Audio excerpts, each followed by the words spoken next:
I watched Blue Eye Samurai, and there's a character there who the entire time is like, I want to do what I want. I want to be free. And I'm like, find a man in power and then make him your bitch. And then you rule, lady. You rule. So we all know Maria and Will would survive back in the day, but I wouldn't, apparently. When I watched historical things with my boyfriend, I was like, yeah, you get yourself a good marriage, you make power, and then he was like, What were you about to say? I was like, and then, if you need him to go away, you just kill him, and then you get to be yourself. And he was like, oh, thanks. Hi, and welcome to another episode of Unresolved Textual Tension. Today, I am here. My name is Katie, and I'm here with my co-hosts. One of them is handsome, one of them is bitchy. We don't know which is which, but we use both of those in gender-neutral references, which is an interesting note for the book today and kind of in keeping. Maria, what book are we doing today? Today we are reading The Spirit bears its teeth. The Spirit Bears Its Teeth by, sorry, I have to pull up it's been a minute since I finished this, by Andrew Joseph White. Katie read it a bit ago. I finished it about a week ago, and Will just finished it. So I finished it on time. I don't know what you're talking about. This is slander. Well, just finished it is on time. Okay. So it's pretty raw for them too. I mean, I finished it 2 weeks ago, so it's been sitting in the back of my mind a little bit, percolating, but I haven't really, so I'm a little worried about my feedback on this. But anyway, trigger warning for those going forward. This does, I don't think it's going to be anything crazy the way we discuss it, but if you are particularly sensitive to any transgender, transphobia, family, homophobia, essay, but more specifically, body family, horror. The essay in particular, that's what I was going to get to. This book is rather raw. There are things that are wrong with it. There are things that I think could have been harnessed better. But at the end of the day, this is a lot of stuff. So if you don't want to listen, stop now. The book itself has that warning at the beginning of yes. Not everybody needs to read every book. But because we always get shit about this, Maria, what's the basic premise of this book?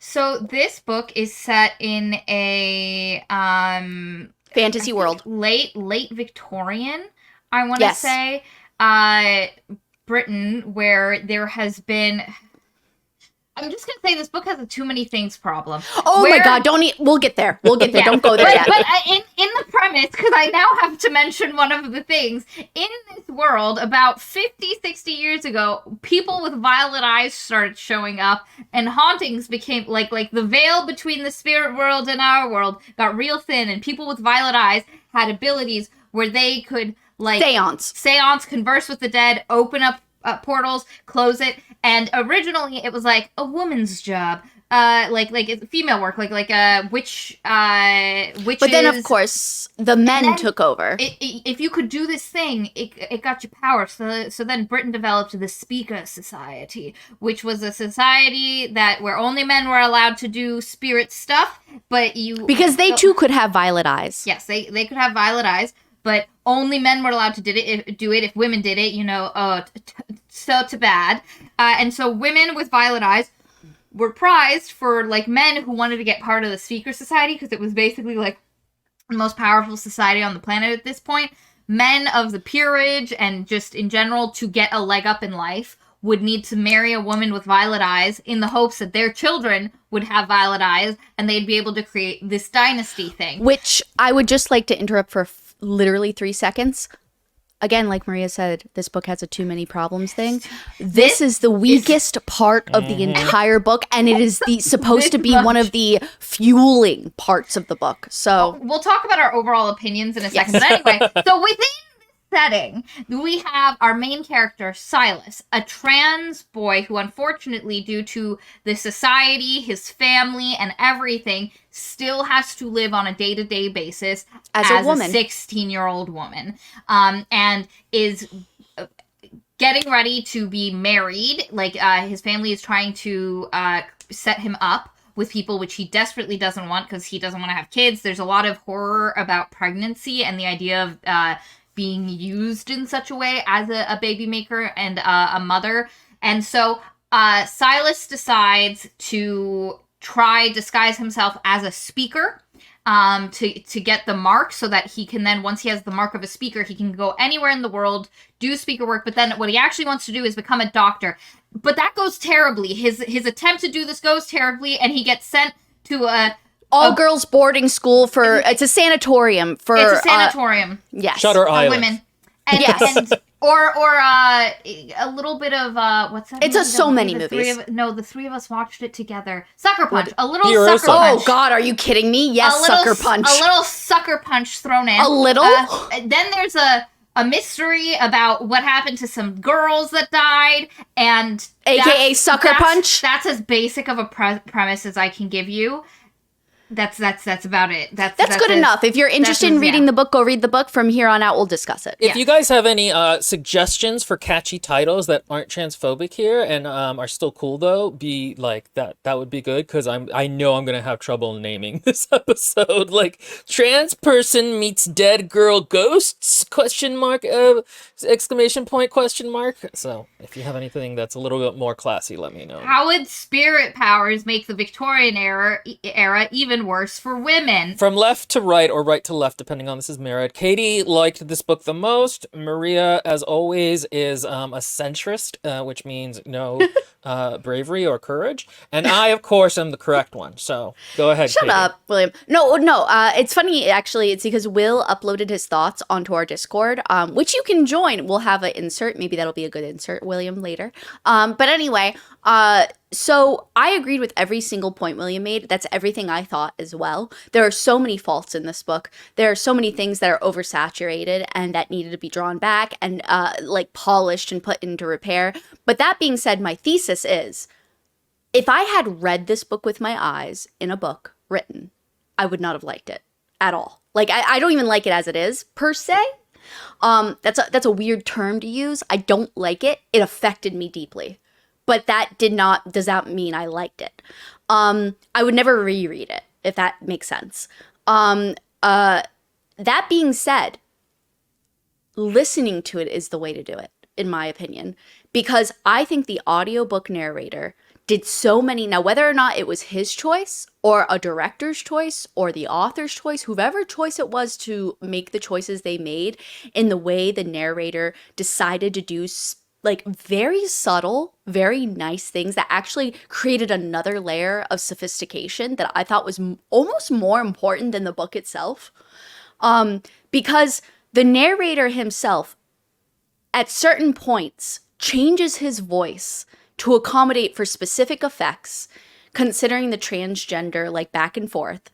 And there's this thing called the rabbit that we'll get into. And if I had read that, I would have wanted to rip my hair out of my head. Like, it would have literally killed me to have it interrupt the prose every fucking moment. Because this rabbit is a personification of anxiety and internalized misogyny and, like, all sorts of stuff. But, like, the way the audiobook narrator does the voice really hit me in a way, because it was my own internal voice for my own personal anxiety. And so every time I heard it, I felt like I was being slapped in the face with my own hurt. And so it was very impactful to me.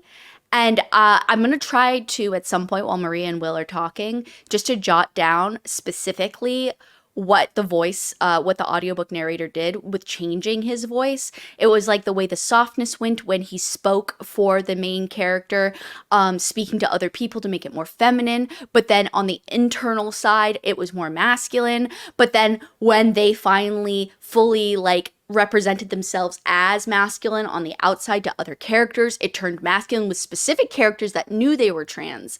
And like, it really affected me to see that change. And it was almost like a theater play for me in that regard.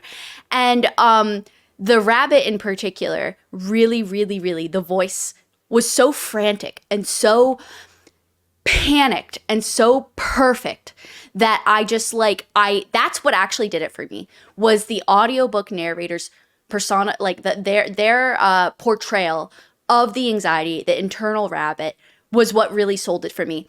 So that's why this book was so effective for me, not because of the writing itself, and especially not the ending. The ending fucking nosedived into oblivion of shit.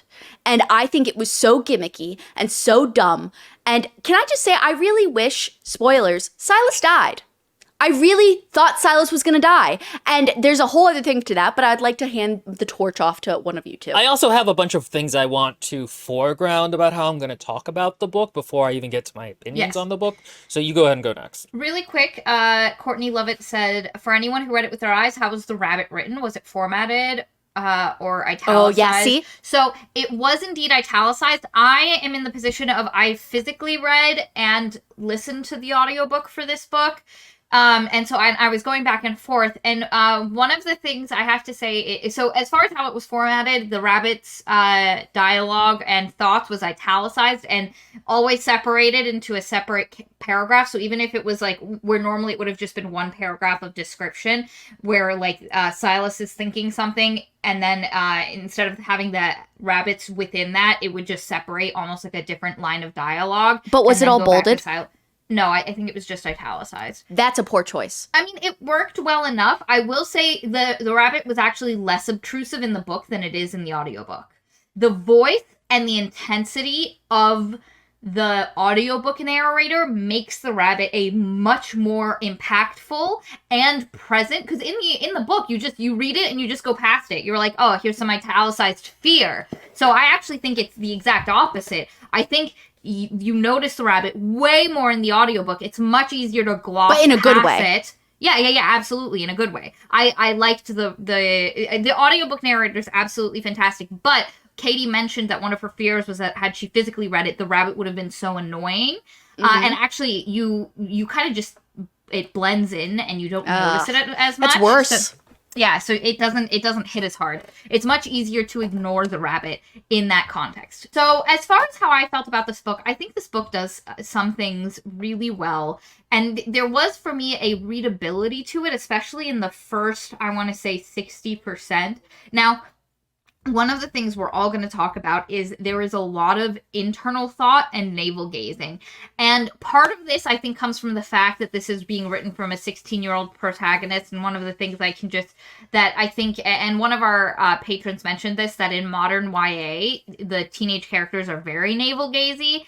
And also, I think in general, teenagers are very navel gazy, but it takes up a lot of it. And those are the moments that kind of slow down the readability, but for the most part I found it very, like, I wanted to go back to this book. Can you explain what navel gazing means to people who don't know that? It's where the character is spending a lot of time thinking internally about what has happened, what is going to happen, and so for instance, something will happen in the plot and then the character sits there and thinks about it and rehashes it and digests it. And part of that is happening because we have been presented with a character with a lot of anxiety, a lot of self-doubt, a lot of fears. And so Silas is obviously going to be processing what has happened to him.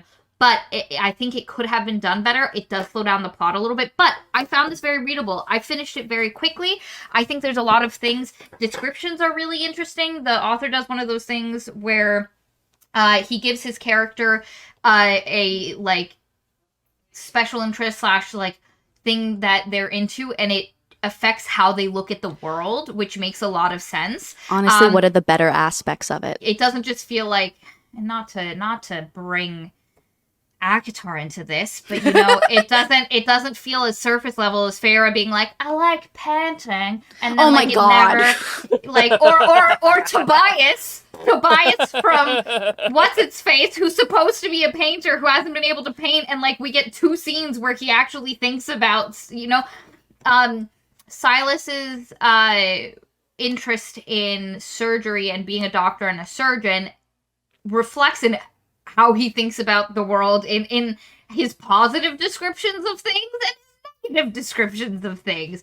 But this book has the too many things problem, and I'm going to go into a bit more detail how many things there were, and it sets up a lot of interesting concepts that it doesn't fully deliver on. One of the things our patrons mentioned, Thea mentioned this, a couple other people mentioned, is that it sets up a lot of really interesting social ideas, because this book obviously is going to be having some commentary in it. We have a trans main character in a Victorian era England, with the added, like, barbarity of the speaker society.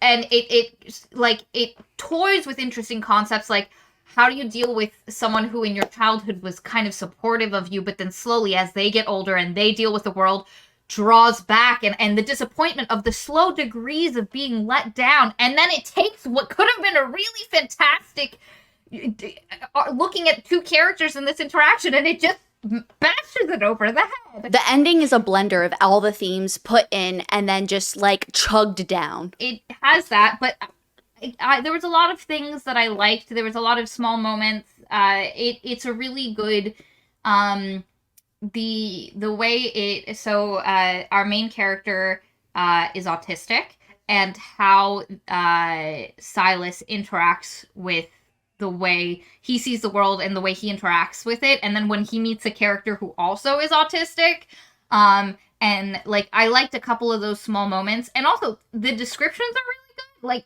this book is like the body horror is not like I was grossed out. I was supposed to be grossed out. And some of the descriptions, the author is able to hit a level of intensity in certain scenes where you want it to be. Again, part of it is a little bit undercut by the navel gazing and internality of the book. But yeah, it's a too many things problem. A lot of really cool concepts are presented, and you're like, ooh, I'm so excited to delve into this. And then you don't get to really delve into it. The thing that it is the most thorough with the whole time is the idea of grasping your own identity and crafting and creating space for it. That's the thing that it carries, that throughout the whole book. It's set up from the beginning, you get it at the end, but there's a bunch of other things that it sets up that the payoff isn't as good for. I do think this writer is talented. I think they need to work on some plotting stuff. I think his name's Andrew? Yeah. So Eden said, Katie, please elaborate on why the bolded, why I felt like it should have been bolded in the written version and everything. That's because, like, I mean, I might have been influenced, I was influenced by the audiobook narrator, but I felt like, you know how Maria literally just said, like, when she read it, it kind of blended into the background. I feel like almost you would need to bold everything for it to feel as intense and immediate and exactly. But I also, like, personally, if I had written something like that, I probably would have cut down the amount of internal narration the rabbit did, so it didn't become blocks of text of just, like, too much. It would almost be like stream of consciousness at that point. But I feel like by bolding it and italicizing it in those moments, it would make it stand out as so intrusive that it would feel, you would literally see the visual representation of the intrusiveness that the person themselves were experiencing through their anxiety. My feelings on this book are a little complicated. I think, first of all, I think the author is very talented, and I think this was and there are a lot of good parts to this book, and I really get why some people feel very strongly about it, and identify really strongly with it.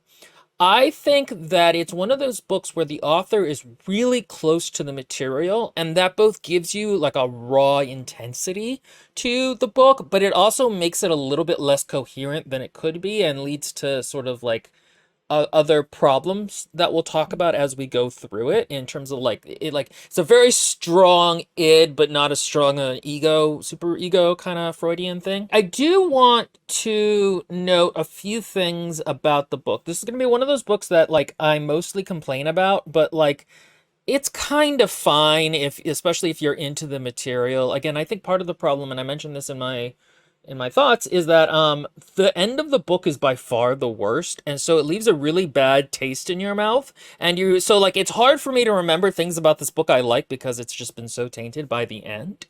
Also, for some reason, and I've had this problem like all week, I keep referring to the main character as she. I'm sorry, I really shouldn't. My brain does that for some reason. I think it's because it's in first person. If it was in third person and it was saying he all the time, I think it would have been easier. One of our patrons made a comment that I think kind of ties into that. Eden Yell says, it's introduced that Silas is trans in a way that focuses on his internalized misogyny so much that I didn't realize he was trans. And then you can be trans without hating women. I think that's a little bit at play here. And part of the thing with this book is Silas is being treated and is acting the role of a woman for most of the book.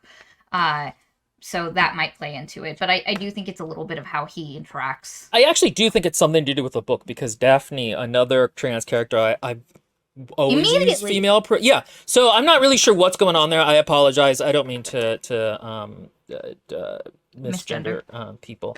Second, again, I understand why people really like this book and why they identify with it, and there's an extent to which I identified with it as well because Silas's internal thoughts are very much my internal thoughts in terms of the anxiety and the like body dysmorphia and all those kinds of that intensity of thought.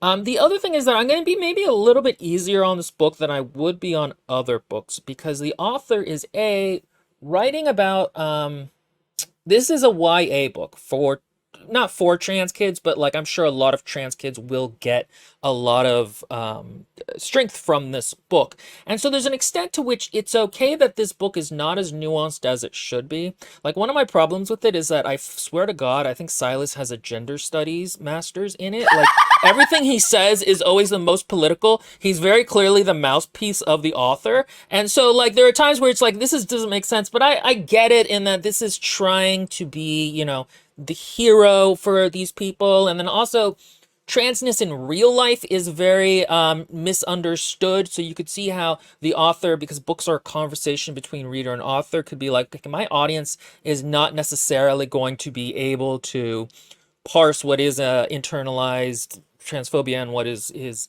authentic feelings on the matter. It's kind of like Guess Who's Coming to Dinner is that first interracial couple movie where like they need to be careful not to have the interracial couple have any problems because, you know, and then like nowadays people want more like complex and problematic queer characters than they did back in the 60s. And so like that's just a natural evolution of how social movements work. And so I do think I'm going to complain about it a lot, but I just want to foreground that I do understand that if that was what the author was trying to do, I don't think it's invalid. And then very quickly, I just want to run through my post because I think it's funny. Also, no, all of your points are super, super on point. I think everything that you mentioned in that is literally everything that's wrong with it, except for two things. One thing Maria's already mentioned, another thing I'm just thinking. One, I really wish Silas would shut the fuck up. We get it. You suck. I could not stand Silas by the end of this. I hated him so deeply because he's just annoying and he sucks. This book has great representation of time dilation because everything happens like 3 times slower because of how much narrating there is. The book had a quota of awful men it needed to include, and the authors decided to cram them all in at the end. I'm convinced from his inner narration that Silas has a master's in gender studies. This book would be a lot darker if it stopped trying to make everything the grim darkest of all time. Things just stop having an impact after a while. Oh, were there ghosts in this? And there also, I would add that Daphne is an incredibly, like, boring character who's not even really a character. They're just, like, an emotional support archetype. And then this book really hates men. Like a lot. Like it's a little odd how much it dislikes them.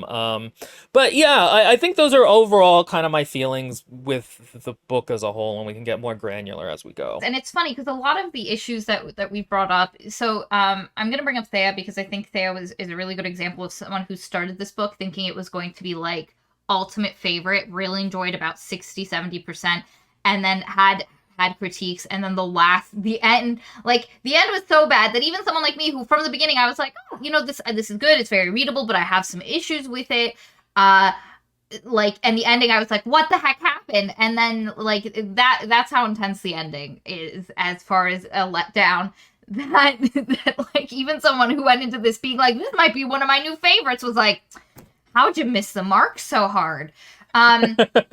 Yeah, it's and I want to say the discussions on this book overall in our Discord was just absolutely fantastic. I kind of scrolled almost back to the beginning and just read through a lot of things. We had discussions of, you know, how much of a character arc did the main character have? Oh yeah, this book suffers very badly from static character syndrome. We had a lot of really cool discussions about, was the rabbit an effective tool for character growth? And a lot of people made the argument that no, it wasn't. Every time the rabbit comes up, I'm probably going to jump in. It's because literally the rabbit was the most influential upon me. I do not think it is an effective tool. I think it is overused. I think it is It is underused and overused at the same time. I don't think it is utilized correctly. I don't think it is as impactful as it could have been if it was less utilized, but more impactfully utilized. And I would argue that it does impede Silas from making certain choices, but I don't think it was emphasized or described the right way. I think it's done twice where it's like, oh, okay, this has stopped Silas from doing something. But the rest of it, unfortunately, is just like, well, the thing is that the problem is Silas is very passive throughout the entire thing, and that's on purpose. And I get that. But there is a missing element that makes it really, really impactful. Instead, the rabbit becomes annoying at very many intervals, and it becomes it actually interrupts the flow of action and things like that, but not in a way that it means something. And unfortunately, I'm really upset by that because the rabbit is literally the closest I've ever seen in any literature piece to my own personal anxiety. And so it was very impactful, but not well utilized. I think the thing is that the rabbit could be used quite a bit at the beginning, but then should have been used more sparingly as time goes on. Because the thing about humans is that, like, once we understand a model, we start, or understand a behavior, we start modeling what that's like. So we start thinking like that person. So you don't even necessarily have to say, you know, the rabbit said this. You would internally be like, oh, this is something that the character would be feeling. You know, so like to contrast this for a moment, one book I think are books that do internalized italicized thoughts very well is A Song of Ice and Fire. And in those books, like, it's just, you usually have like one or two phrases that are shorthands for an emotional state that the characters will think about once or twice, but not like every minute. And I think that's maybe why reading it would have been better, is because like the narrator's voice is very loud and jarring when they... It is, but I like that personally. But I understand what you're saying. If it was being used in a way, so the big complaint that I saw, and I also would like to clarify something that Eden Yell said. There's a bit of a discussion happening in the chat that I think is adding to what I highlighted earlier. But for me, and what a lot of people, I think Ben brought this up in our Discord, but a couple of people made the point that the problem with the rabbit is it represented Silas's anxiety, fear, internalized, like his hatred for himself and doubt for himself, but it never inhibited him from doing any of the things he wanted to do. We never saw, the entire book was the rabbit being like, the rabbit... It happened twice.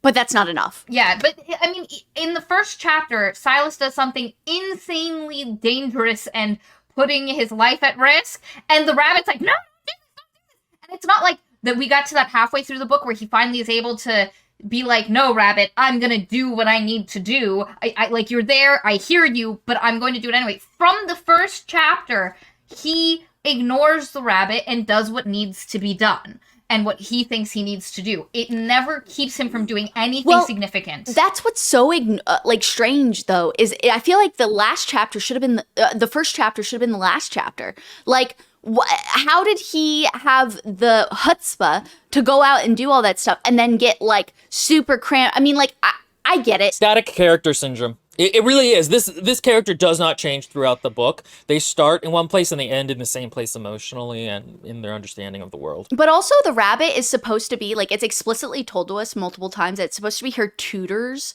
like, influence upon her Silas when she was younger and, like, you know, before, like, hadn't come to terms. Yes.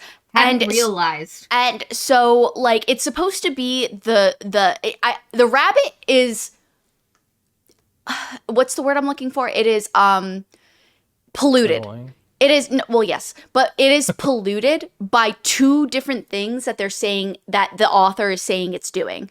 And it's not focused enough on either or it does not actually combine the two, which is the tutor's teachings and therefore what Silas is supposed to be as a woman, comboed with the anxiety. That's an example of something that is a cool concept, but the payoff isn't as good because there is a point where Silas mentally murders the rabbit and kills it. It was not impactful. Mind, but it's not impactful because he'd been ignoring the rabbit the entire time. It wasn't keeping him from doing anything specific. And so that's just a moment. Thea made the comment that also I didn't think Silas hates women. But I do think it. It's very hurtful to be shoved in a category you don't belong to. I thought the book had such love for women and femininity. This was in response to Eden Yell saying that there seemed to be a lot of internalized misogyny from Silas's point of view that we highlighted earlier. And then Eden Yell says, I think the author was trying to portray that Silas resented the role of women in the Speaker Society and hated feeling powerless. That's not how I interpreted the text. Oh. It came across as just a dislike for women. For Eden. I'm curious what specific, like, not that you have to throw it out right now, you could also just post it in the Discord, but like, I'm curious what affected you that way, because I also have, unfortunately, the limitation of, and maybe will too, but like, I don't know for sure. The reason I'm saying this is I listened to the audiobook. And by saying that, I mean, I multitasked when listening to the audiobook, meaning I drove every day while listening to it. So maybe I missed out on those moments. But like, I feel like it wasn't that. It was really like what you were saying before, was that Silas hated the like restriction put upon them. But I don't, like Will was saying before, it doesn't really maturize into like an actual thesis statement for the role of women in this. Instead, women are kind of actually shunted to the background in this in a way that doesn't feel empowering to me personally. I think part of that is that the empowering role was supposed to be Silas's, which is not an empowering role for womanhood. Like, I don't and I get that, but I feel like that should have been addressed. I'm also going to highlight Ariada's comment because it talks into this. Because I agree, where I didn't read him as overly, like, misogynistic, there is a distinct dislike of the idea of being seen as a woman. And I think one of the important things to talk about this is being perceived on a gendered spectrum, or on the gender binary, like being perceived that way when you don't wish to be on it, but also just being perceived as something like that in a moment, as a woman, something that happens is I'm just vibing and I'm perceived as a sexual object. Out of nowhere. I don't like that. It ain't fun. Which is, I feel like, why I feel like Will's evaluation of this book is justified, which is the concept that there's so many things wrong with this, because I feel like there's so much to be said and so much to be explored and like more maturely and ably handled and portrayed. But at the same time, it is a great attempt at handling a very massive, like, I feel like by adding the fantasy concept, it just ruined it almost for me. Like, it didn't, because don't get me wrong, that's actually what made it interesting, because if I was just reading historical fiction, maybe if it was better written, I would have enjoyed it more, and it would have been okay just to be a historical fiction. But the ghost thing was so, I think that's the biggest problem with this book, is that every time ghosts came up, I was like, oh yeah, there's ghosts. As soon as the intro started, I was like, this doesn't feel like a real world. It doesn't feel authentic.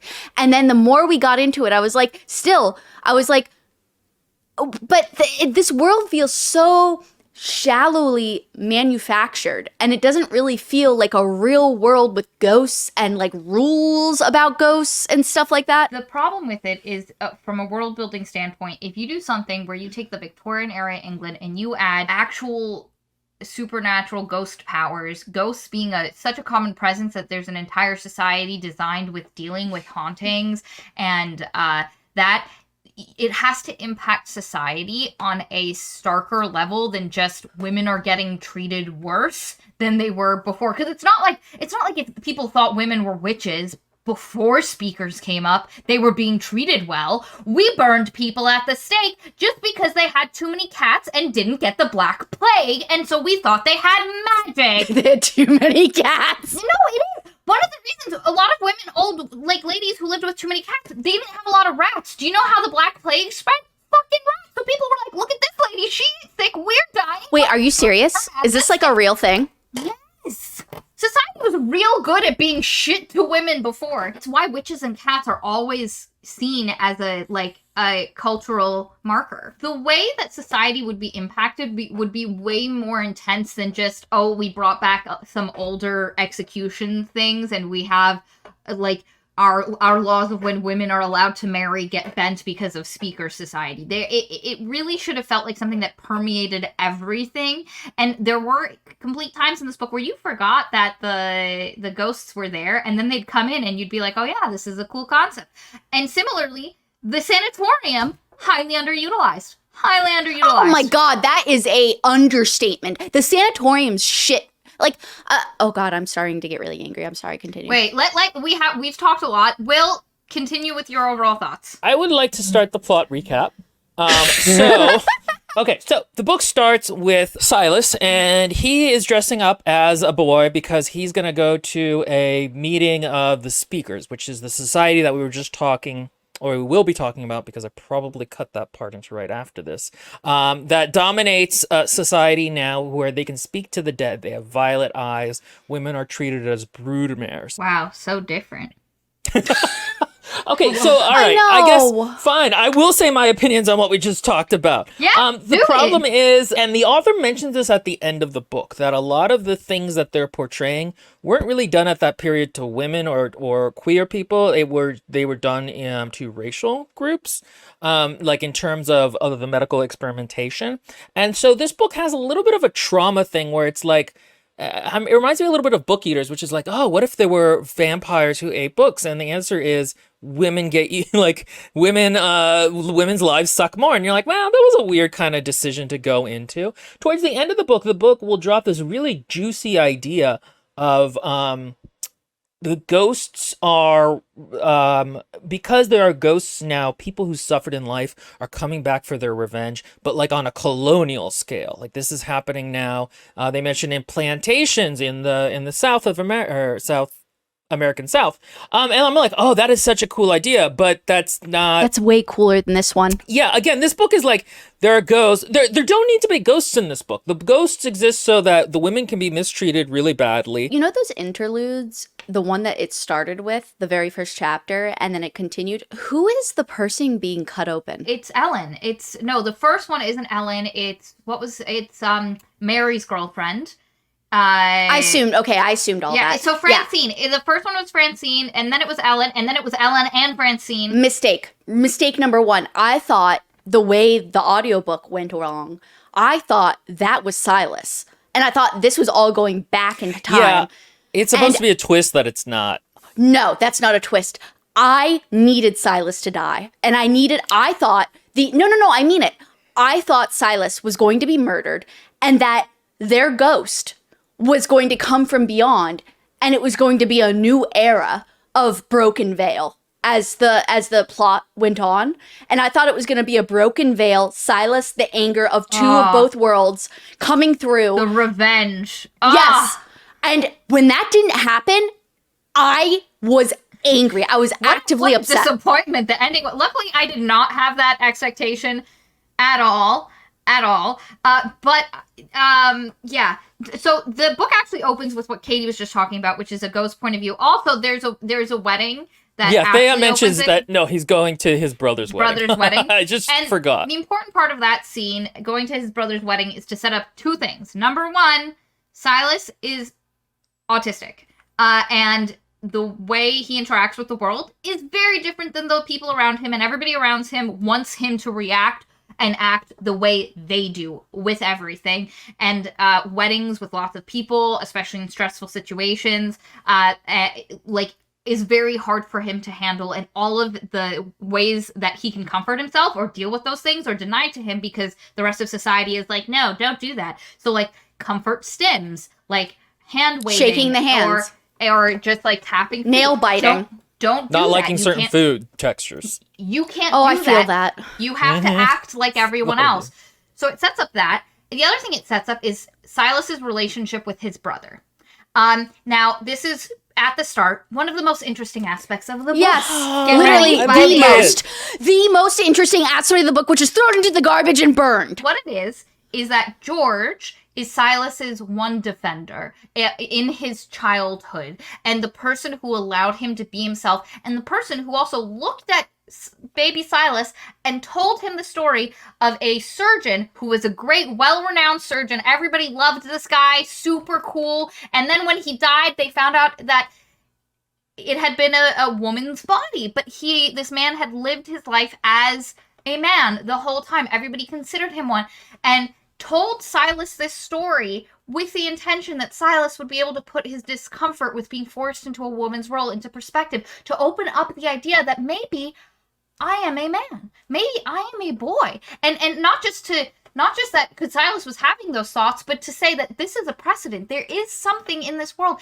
And to help him, and then when Silas picks his name, Silas, his brother George calls him Silas. So you have this setup of two siblings who have been supported, and not just with his gender identity, but also with his love of surgery.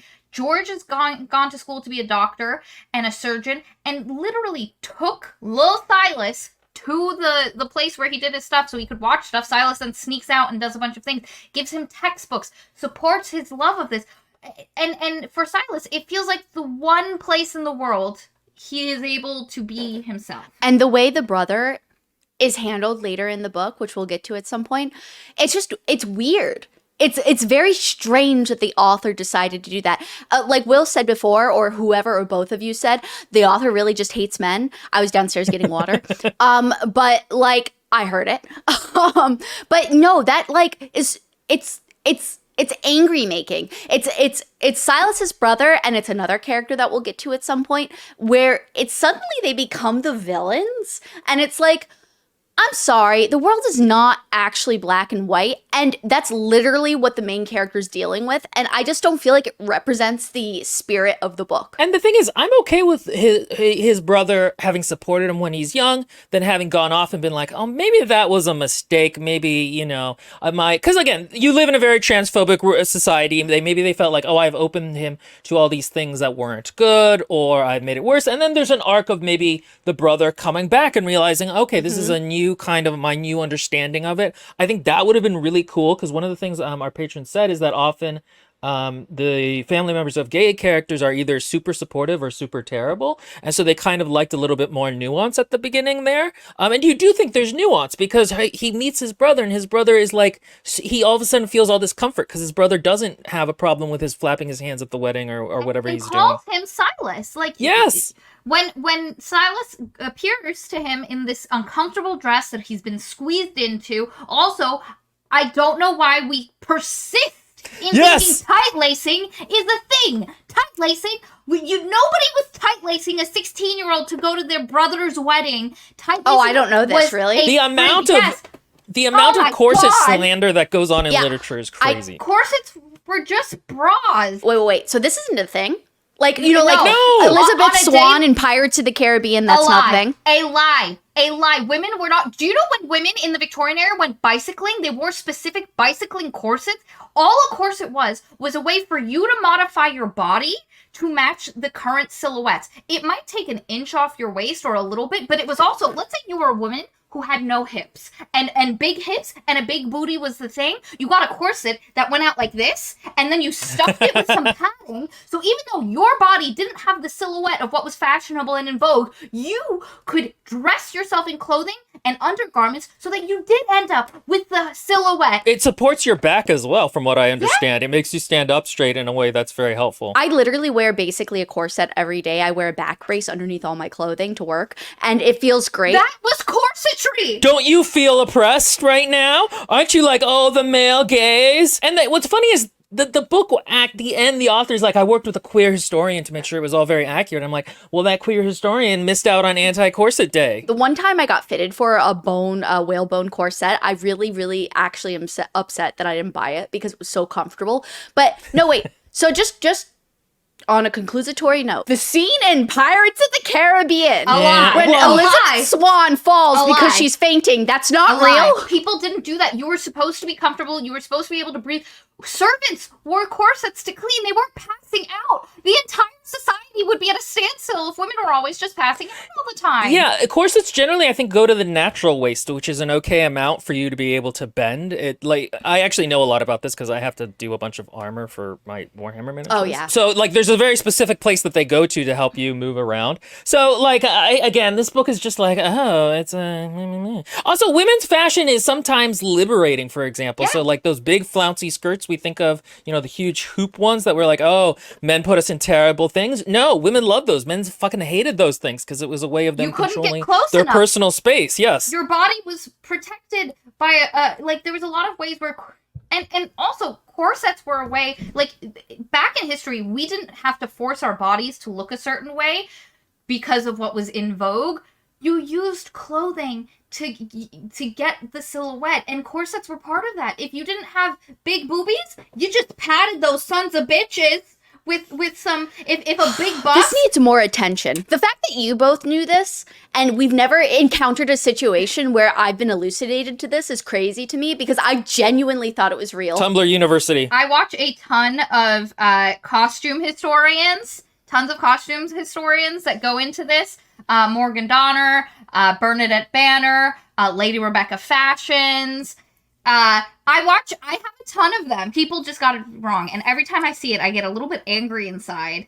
I am a victim Katie of is the- a victim of I'm the actually, patriarchy. Like, if you were a trans woman, do you know what's a great way to feminize your body without having to do anything in a society where there isn't gender-affirming surgery? Corsets, padding, bustles. Oh my god, is that real? Oh my fucking god, Angry Otter. They made hat pins illegal because Yeah, women I've would heard this. defend Yeah. themselves by stabbing Yeah. men? Yeah, do you know I've how heard great it a hat pin was? Just a giant fucking stabby pin, and if a guy was getting too frisky, you just fucked up that guy. Maria apparently has experienced this in person. Somehow, modern history has looked back and decided that a lot of things are just like, oh, women, look what we did to them. And meanwhile, women at the time were like, on guard, motherfucker. Touche. You know, I think it was during the French Revolution there were roving gangs of women who would beat up men who were like and stuff. Like they would go around butchers' wives, I think, also because they had access to like knives and stuff, I think. Like, yeah, that's kind of moving this back to the book a little bit. Yeah, sorry. This book isn't especially bad about this, but there is an extent to which women have power even in societies that are highly patriarchal in ways we don't necessarily expect. And this book is very focused on just being like, no, women, it's awful. Which makes it feel inauthentic. You don't see a single woman who within this society is being a boss-ass bitch. I like to use the example of, I watched Blue Eye Samurai, and there's a character there who the entire time is like, I want to do what I want. I want to be free. And I'm like, find a man in power and then make him your bitch, and then you rule, lady. You rule. Soft power. Babe, you have to remember, she I was absolutely rich. blame her. She was rich. She was a should rich know. bitch. But that's my point. She is a rich bitch, which means she has seen other rich women. Like, she had the least excuse. Poor women never had access to this kind of power most of the time. Find a poor man who you now have quite a bit of leverage over because you're richer and have higher societal standards. Find an old man so that you can get his riches and be a cool widow. No, there's lots of plans. Or find someone who doesn't have a ton. You have money. They don't have a ton of money, but you have title. So now you have title and money, and then you get them under your spell and you manipulate them, and then you have power. So we all know Maria and Will would survive back in the day, but I wouldn't, apparently. When I watched historical things with my boyfriend, I was like, yeah, you get yourself a good marriage, you make power, and then he was like, what were you about to say? I was like, and then, if you need him to go away, you just kill him, and then you get to be yourself. And he was like, oh, thanks. Point is, this book doesn't do anything that cool. Like, there's not like one character who has been put in a position where you're told they shouldn't be able to survive, they shouldn't have power, and then you go, ooh, look at the alternate ways they're able to deal with this thing.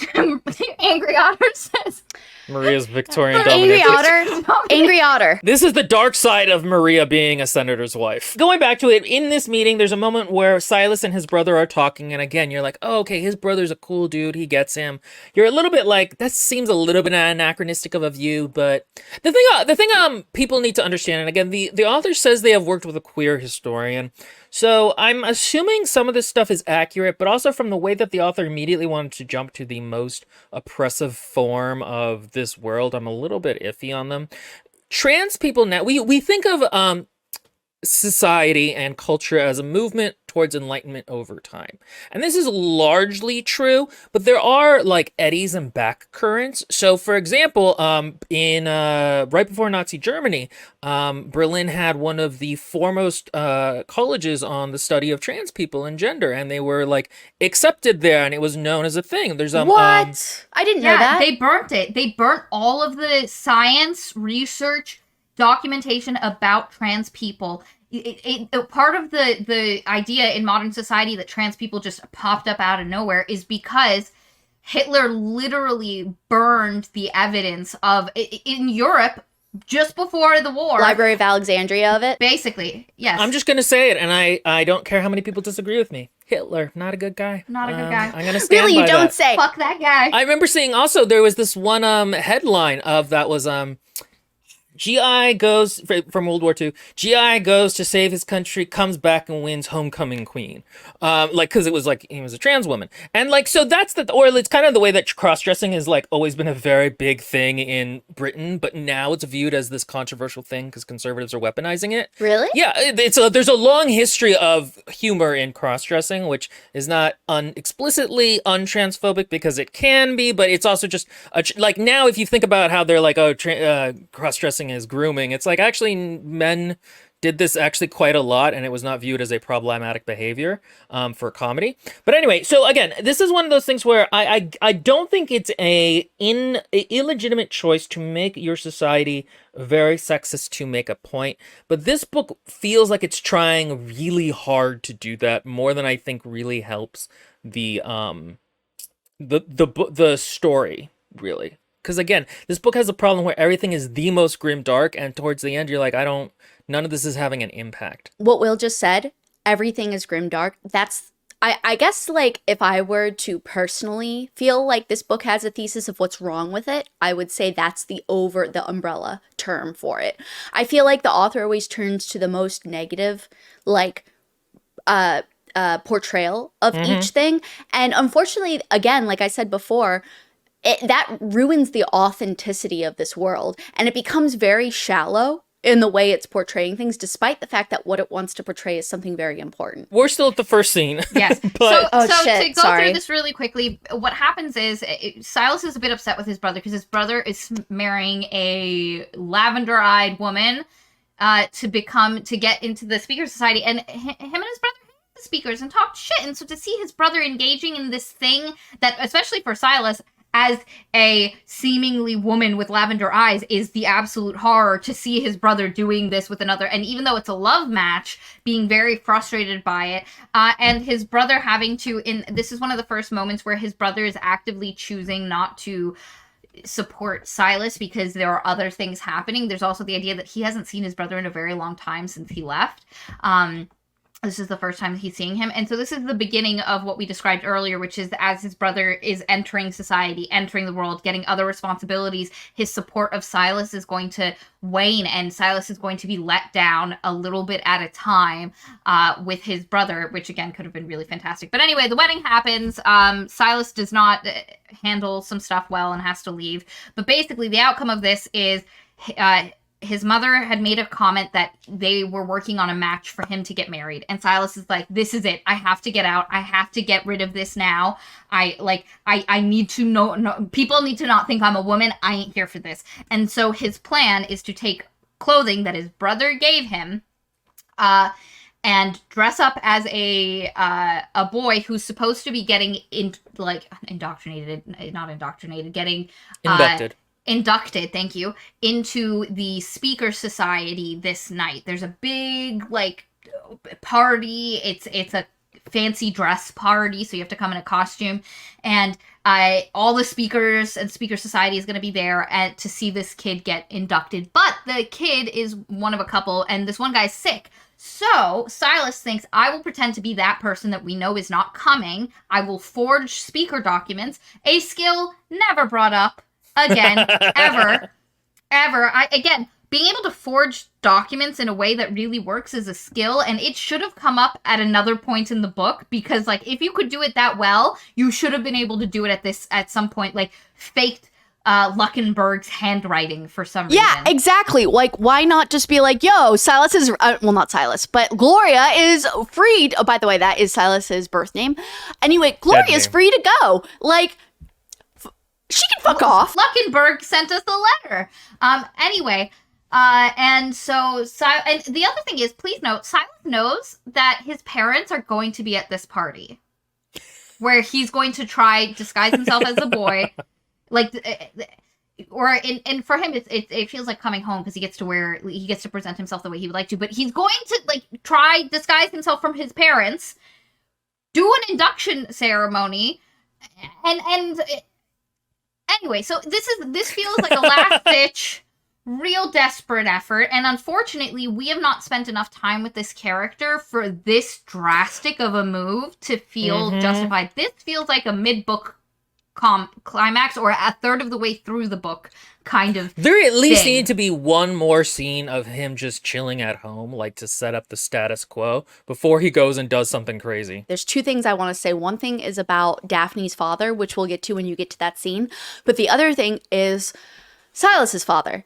Silas's father is the lamest, dumbest, shallowest character ever portrayed to be portrayed. Not true. Actually, I've seen plenty of TV shit versions exactly the same. We've read ACOTAR. Yeah, exactly. So it's just like it's dumb how one-sided he is. But also simultaneously, if we had like Silas's father could have been better portrayed if we had gotten that premise that like Will had just said, where we got like a little scene. I think it was you that had mentioned it, but like a little If it scene was smart. prior to, yeah, a little scene prior to this where we see what is home life like that Silas has had to deal with, because that's incredibly influential upon his perspective of himself. And instead we only get like not even flashbacks. We get told what the past happened like. And instead, like, I think all those, like, just as a side note to you two, I feel like all those scenes with the pigs and all of that, that should have all been flashbacks, like separate chapters into the past that should have showed the raw emotion of those moments. Silas escapes to this party, gets in. People are like, "Oh, Mr. whatever the guy's name was, you're here." I think it was Adam. Adam, what's his face? You're here. We thought you were sick. And Silas is like, "Nope, I guess I'm fine." And then goes in and they're like, "Oh, here's the speaker that is going to be your older brother for tonight's event." And it's George, Silas's older brother. And like, even though earlier at the wedding, Silas was like, there he goes, entering Speaker Society and doing all the things. It so never funny. crossed Silas's mind that his brother would be here. Because his brother would recognize him because his brother has seen him dressed up as his self, you know? So if there's one person on the planet that would be able to go, "Yo, Silas, what the fuck are you doing here? You're supposed to be at home," it's George. And the fact that Silas did not put two and two together that George would be here because he's a speaker. Now, I don't expect him to have thought that George was going to be the person buddied up with him. That I would have been a surprise.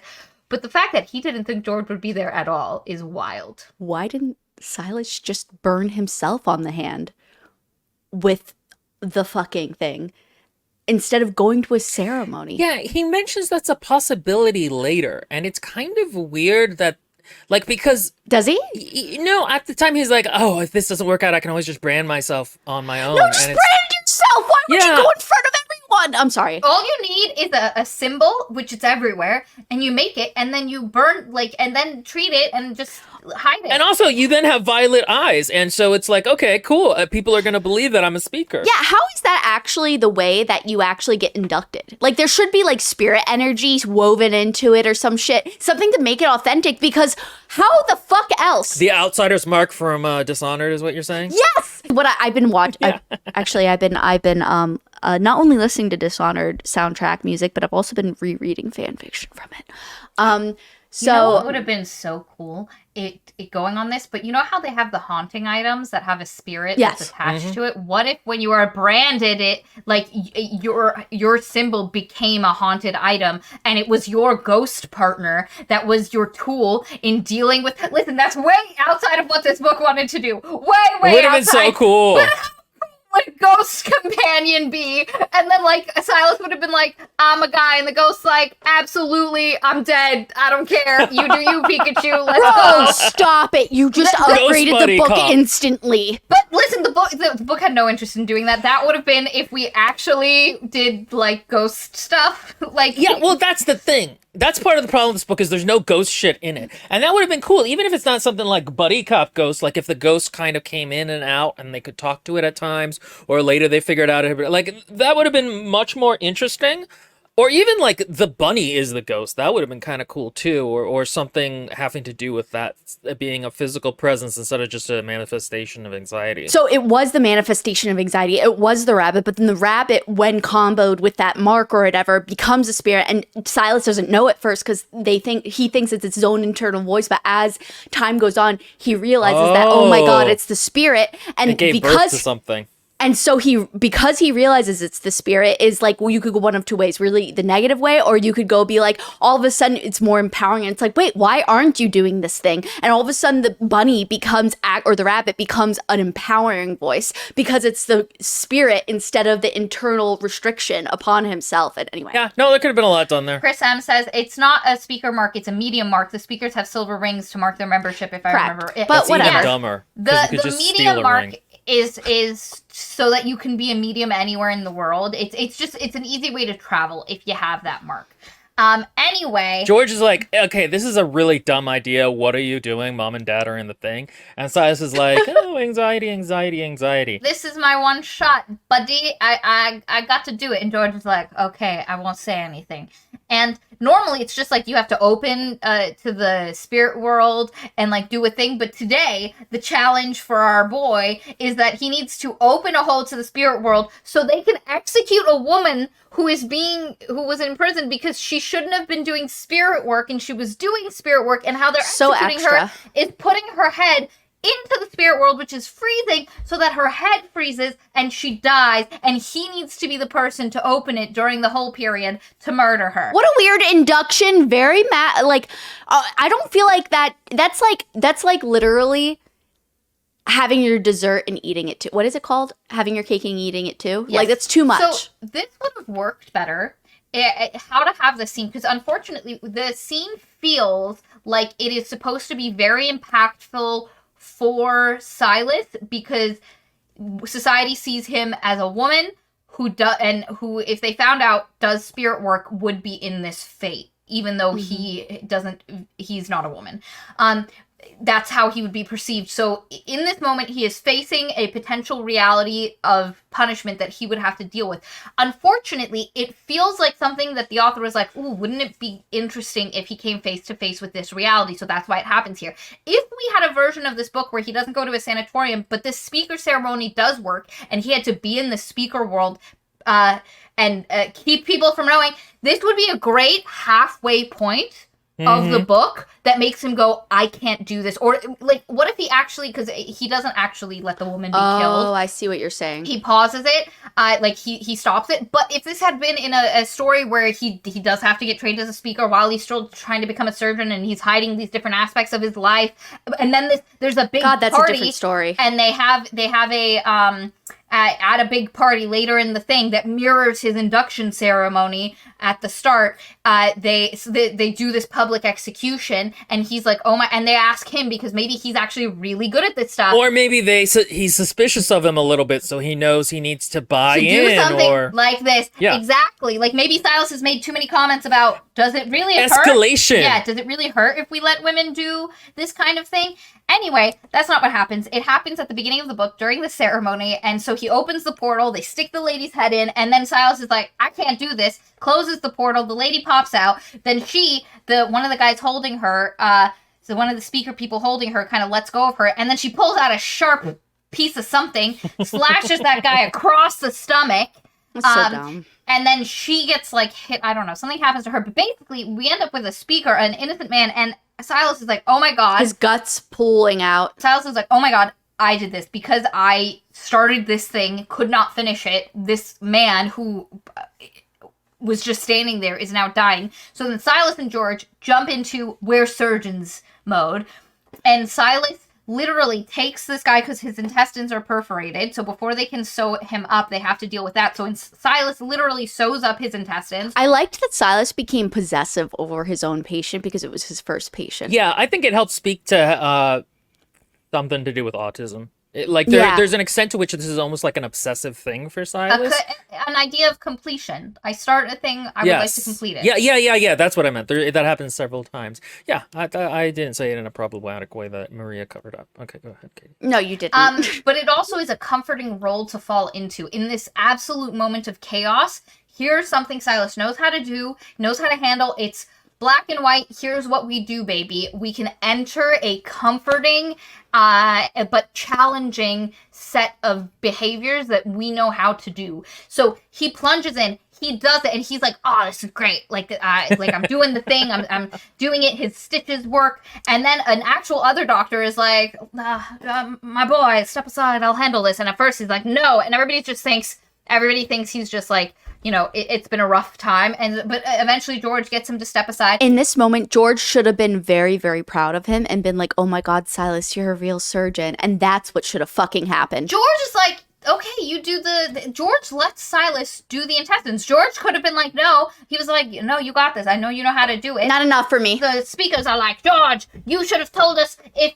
Adam was not ready to do this thing. Because of you, this has happened. And it's just the dumbest thing to blame a guy who spent 10... Because in this world where, let's say Silas wasn't Silas was someone named Adam that George had met 10 minutes before the start of this, how on earth is George responsible for knowing whether this person was capable of doing this thing today? It's so it's so contrived that, again, the inauthenticity comes through the author's hand of trying to manhandle the situation into a particular way. This will come up again with the whole rabbit thing that we mentioned, but like, this is Silas, like, breaking cover completely to do a very selfless thing. Like, this is not an opportunity for Silas to grow as a character. It's not like he's inhibited by his fear of being found out, and then that's something he has to overcome. Yeah. Or this isn't something... Again, we'll talk more about his lack of growth, but, like, starting with this is kind of a lot. Because what happens is when everybody's like, because somebody's like, George, we never should have let you into the society. So dumb. Blah, blah, blah. And like, Silas is like, oh my God, my brother's life is going to fall out around him. Like, what is happening right now? And so then he just exposes himself like, surprise! I'm a woman. The thing is, I feel like George would be in more trouble for letting someone he identified as, like, that the rest of the world thought of as his sister, do this. And I think that's way worse for George's reputation than you didn't see that this person wasn't capable enough of doing this thing. So this moment of Silas unmasking and letting everybody perceive him in the way he doesn't want to be perceived, which should feel really dramatic, just feels a little unnecessary because, and again, it's not that I don't think Silas would do that for his brother. It's that the situation that the author constructed in which that was a necessary thing to do doesn't feel earned. Okay?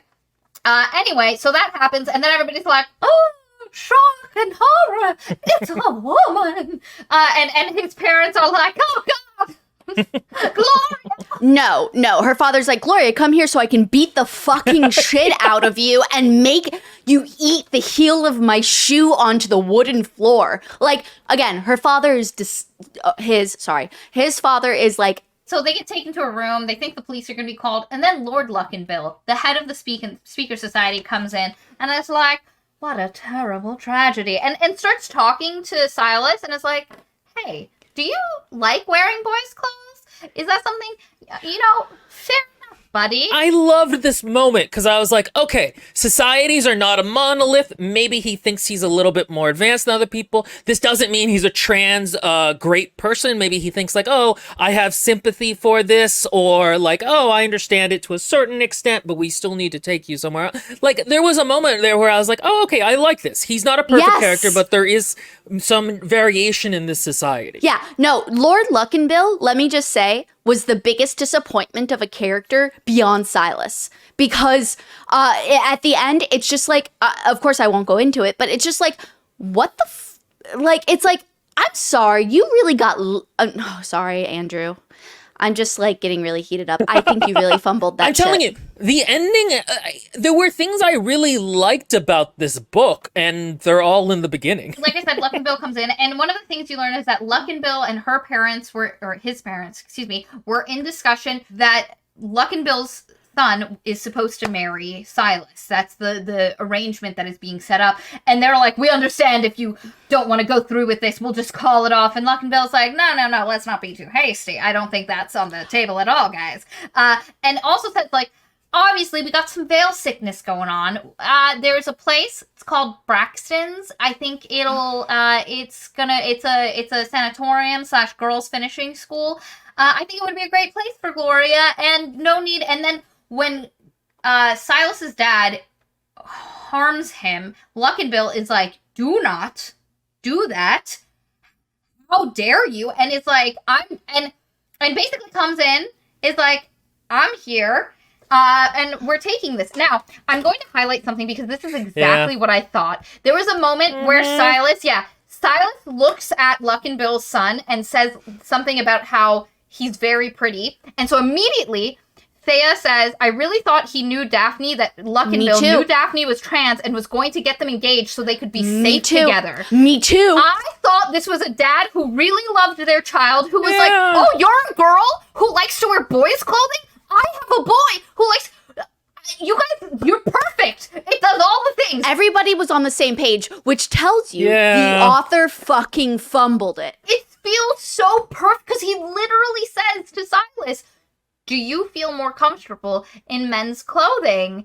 And try and being very kind and it could be realistic too, in that he has struggled with being a transphobe in the past with his child, but now he has reached a different place with it. So it isn't like perfect person coming into society. It could have been a very realistic way of that working. But even if he doesn't fully agree, like he never wants strategically is what you're saying. Yes, like let's say he never, because like how that would be a really hard thing to hide for Daphne. Daphne is Luckinbill's daughter, who he refers to as his son, trans girl, and it could be really hard. And then like, okay, well, I can construct a situation where on their own in privacy, they will be fine and be able to get what they want out of it. I thought that's literally what was going to happen. Mutually assured destruction too between the houses if the secret comes out. It made so much sense that he would go, "This is perfect. It's more perfect now than earlier. I don't have to worry about this becoming like blowing back." Not to mention, Luckinbill specifically says, "Wow!" Like, there's a specific point during this exact scene where he makes note, like dialogue-wise, of how Silas handled the doctoral essence of that surgery that they went through, and how he's like, "Wow, you you really handled that well." He doesn't was very say that. Competent. Yes, but that's the vibe you get off of it. And I'm thinking at that point, the way the character's being portrayed, I'm thinking Luckinbill realizes that Silas is a skilled surgeon despite what's happening, and that I'm going to be the sponsor of this person so that way they can become a great surgeon and be the husband to the wife of my daughter, so that way they can actually live a rich lifestyle of great renown despite like what he would probably have misgivings about their transgenderhood. Like, I just thought that was what was going to happen. Yep. And the fact that it doesn't seems like a lie and a cheat. And again, Luckinbill doesn't have to be a great character who's like, "This is my daughter, Daphne." No, not at all. Having him go, "You two are your own thing that I don't actually want to think about," but assuring that both of you, I don't have to worry if I marry. I think I will get an heir out of this. I was not sure I was going to be able to get one before. I can get an heir. I don't have to worry about, like, let's say he married Daphne to somebody else, and then it comes out, like the other person finds out, and then they tell their family, and then it becomes this whole big thing. That's not going to happen. It's perfect. Like even from a, I love my child, but I am not supportive of this situation, but I need to find the best solution for this situation. That's such a cool and nuanced presentation. We don't have that. No, it was such a gigantic disappointment. And it's going to get worse. Yeah, it's going to get worse than the last scene. At this point, you think that's what's happening, and you're like, "This is great. This is so cool." Luckinbill takes Silas, gives him his coat, helps him with his lips bleeding, and basically takes him with his son. At this time, we don't know that Daphne is trans. It's Daphne. And to Braxton, late at night, they go in, and basically the Luckinbills leave and are like, "Good luck," but Luckinbill also has a specific conversation with the headmaster. We are not privy to what is being said at the time, but Silas is taken by Mrs. Forrester, the wife of the headmaster, and who's like the head teacher, who has a weird limp. And there's a scene where Mrs. Forrester makes Daphne strip down so that Weird. they can give her or give him new clothing. And it's very rough, and it's one of these moments that actually has a really cool thing where Silas talks about how on a medical idea of and a general understanding of his body, he actually finds it really fascinating. Bodies are these different things that are all interconnected, and that even left to his own devices, in just observing his own body, he's not disgusted or upset with what he sees. That's a cool concept. It is knowing that once other people perceive his body, they see him in a way that is not true to himself, and that gender presentation, it's limiting, and that is what makes him hate his body and makes him hate and it is. So Eden says the strip search is just mental facility intake procedures. It is, but it also is a fantastic moment to bring up this dichotomy between how Silas actually, like, in some ways appreciates his body, his skin, all of that stuff. What he doesn't like is the perception of it by others, not in and of itself. Now, the thing about it is that Silas is 16. This is a really advanced understanding of not just, like, how you're feeling internally, but also, like, his own transness and trans theory. And, like, this is not a problem. I had a huge moment with this, but it's gonna mark the start of, again, him really knowing a lot about himself and having a very clear idea of who he is. I mean, literally any trans person listening to this or queer person listening to this knows how complicated those feelings about yourself can be, especially when you live in a society that doesn't let you think about it yourself. Your brain just, like, skips like a stone, like, whoop, we're not going to think about that. So you just there's almost like blackout periods in a certain way. Thea mentions in her final thoughts that, like, a lot of queer people experience certain milestones later in life than they would normally because they kind of have to hold that all in. And so that he understands that he feels this way about his body is, like, one of these moments where, again, I understand the author thinks they're speaking to there may be the possibility that the author thinks they're speaking to a crowd who doesn't understand this, and this is an important thing for people to know about transness. I understand why the author, from a modern conversational perspective with the audience, may be doing that, but it doesn't feel of a piece with the world. And I think you lose something by not... I always think people lose something by not exploring how different societies were different and how different people thought, because I feel like it narrows our own worldview in accepting different mind states. Speaking to what Will just said, is this character, Silas, has gone through the stages of doubt, the questioning, the not understanding what was happening, what was wrong, what was not sitting right in his life prior to the book starting. By the time the book starts, Silas knows he is a boy, fully understands it, understands other people won't see him that way, and but it's like, they're wrong, I'm right. It isn't a sickness. When the book starts, there's a couple of moments of, like, slight doubt, but for the most part, when the book starts, that journey has happened. And I think part of the reason is, I think that can be a very hard journey to write in a way that feels satisfying, partially because everybody's experiences are different, and partially because it can be very, like soul bearing to present those, like, not understanding any, like, that entire confusion. And so I think in some ways it's smart to start where they did, but we lose development that could have been presented. I mean, not that I know, but, like, as someone who I feel like also has struggled with wanting characters to already be sure of themselves at the beginning, but needing some type of, like, development throughout the story, because I don't want the focus to be on the character's journey like that. I want it to be on something else. The problem, I feel like, really is the, again, not to say it yet again, but the inauthenticity of the culture and the world that they live in. Because if there were things that challenged Silas in a way, I just don't think it's portrayed the right way. It's because I don't think Silas needed to start out as questioning himself.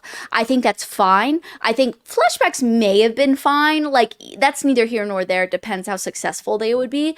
But I feel like the biggest problem is the, like interactions Silas has with others. I don't know, like let's really actually think back. How many times does Silas actually have a meaningful interaction with another person live in action of the book, where there's a back and forth, and there's active reactions to the other person that Silas doesn't withhold within himself because of the rabbit? There was a book I read that the other two have not read. They were supposed to read it. We were supposed to do a book review on these two books. We never got around to it. What books? Read them. What moves the dead and what, I don't know, whatever the second one What is. feasts at night. I read those books, and in that book, we have a character who is trans, and the reason it works is we are presented a society in which if you are a soldier, you get a different pronoun, and at first, women in this country, so it's set in, like, just Europe, but there's this one European country where the language is very, like, there's a ton of different pronouns, like, children have different pronouns, religious, like, figures have different pronouns.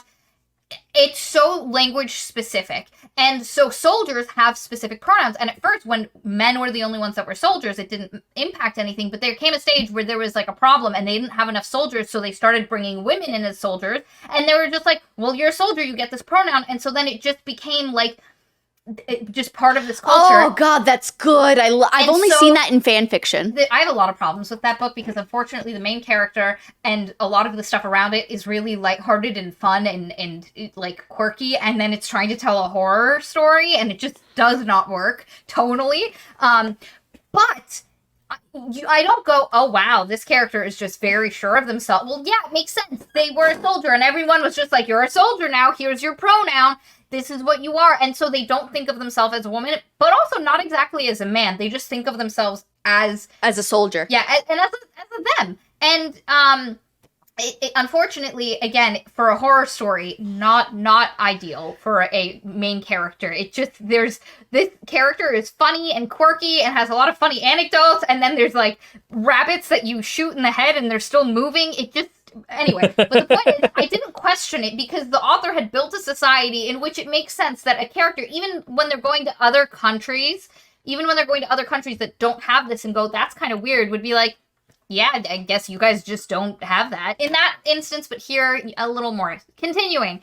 They go to the Braxton. Braxton is a sanatorium for girls, and at first, everything is, like, everybody wakes up in the morning, and they do their chores, and they go to lessons, and their lessons are all, like, how to be the perfect wife. And the only poetry they have to read is poetry about how to be a good wife and all of this stuff. And so it's very simplistic. They learn like house budgeting, and how to do a fancy dinner. And it's coming up on a big event where they have to, and basically you leave when you're good enough to get a husband, and they like suitors can come and like stay with the girls, and like it's a little rough, but we're introduced to some characters who for the most part are going to get used terribly, in the sense that barely used at all. And there's a whole cast of these women or girls, and one of them that is immediately like stands out is someone named Isabella, who becomes someone who like gives Silas advice. Like at one point, Isabella's like, I heard that you came here in boys' clothes. Did you do that often? And Silas doesn't answer. And then Isabella goes, don't say that never mention it to anyone. And so you very much get this idea that like these girls have to like hide who they are in a lot of extent. One of the first scenes that happens is a girl is going to gets to go somewhere else and get a husband, and there's this girl Ellen who's like, why do you get to leave? I don't like that you get to leave. And this other girl Mary is like, you should throw her over the railing. So immediately, and I'm gonna highlight because Chris M makes this point, don't forget the throwing off the railing scene that just hits you in the face with girl on girl hate, because Ellen is upset that because Ellen's been here longer than this young girl, and the girl who's getting to leave and go to her get married is 14. She's very young and just described as pregnant and just described as not very like developed, which is ickety ick. But she's been seeing her suitor, and all the girls are like, are you pregnant? Is that why this is happening? So you get the idea that when the suitors come to visit, they can do what they want, which is... Okay, so the thing is, the author actually mentions this at the end of the book, that, like, Victorian chaperoning rules make character interactions difficult in fiction. But this is another example where the book just wants to be like, ugh, aren't men terrible? Ugh. And it's like, okay, but that's not even a thing they allowed at the time. Like it's a weird attempt it didn't have to be a men are terrible thing. It could be this for plot reasons that we're just going to pretend that's not a rule. I don't mind the concept of that this patriarchal society has influenced these young women in such a way that they become like cannibalistic towards each other. I liked the scene of the one girl influencing another girl to get something out of the way, but it would have only really made sense to me because it's meaningless. What would have made sense to me is if the young girl, I'm forgetting their names, it doesn't matter. The young girl who's 14 and pregnant had been combating courtship with the older girl of some sort, and that by getting her out of the way, that would have benefited her, because the pure revenge concept seems empty in a way that it just doesn't seem realistic. It wasn't revenge. It was that No, Mary manipulated. she was angry at it. No, Mary manipulated. Mary wanted less people as competition, so she manipulated Ellen. But that's exactly what you said, for benefit. But that doesn't quite make that much sense, considering, because the problem is Mary doesn't have a suitor. So why the fuck does she fucking care about immediately getting rid of competition through the other two girls or through the one girl that she's manipulating? There is no active factor that indicates to her, oh, if I do this now, I will get a one-up. No, it's pure revenge. And honestly, that doesn't really quite make sense with the goals at hand of her trying to find a husband. Quote unquote. I mean, fair. I read it more as a strategic move on her part. The less girls that are there. So it doesn't really read well as it is. It's because of the combination of her relationship with the other girl, and then combination with she doesn't have a suitor. That level of desperation doesn't really mean anything to me as a reader, unless she was on the cusp of obtaining what she needed to get out of there.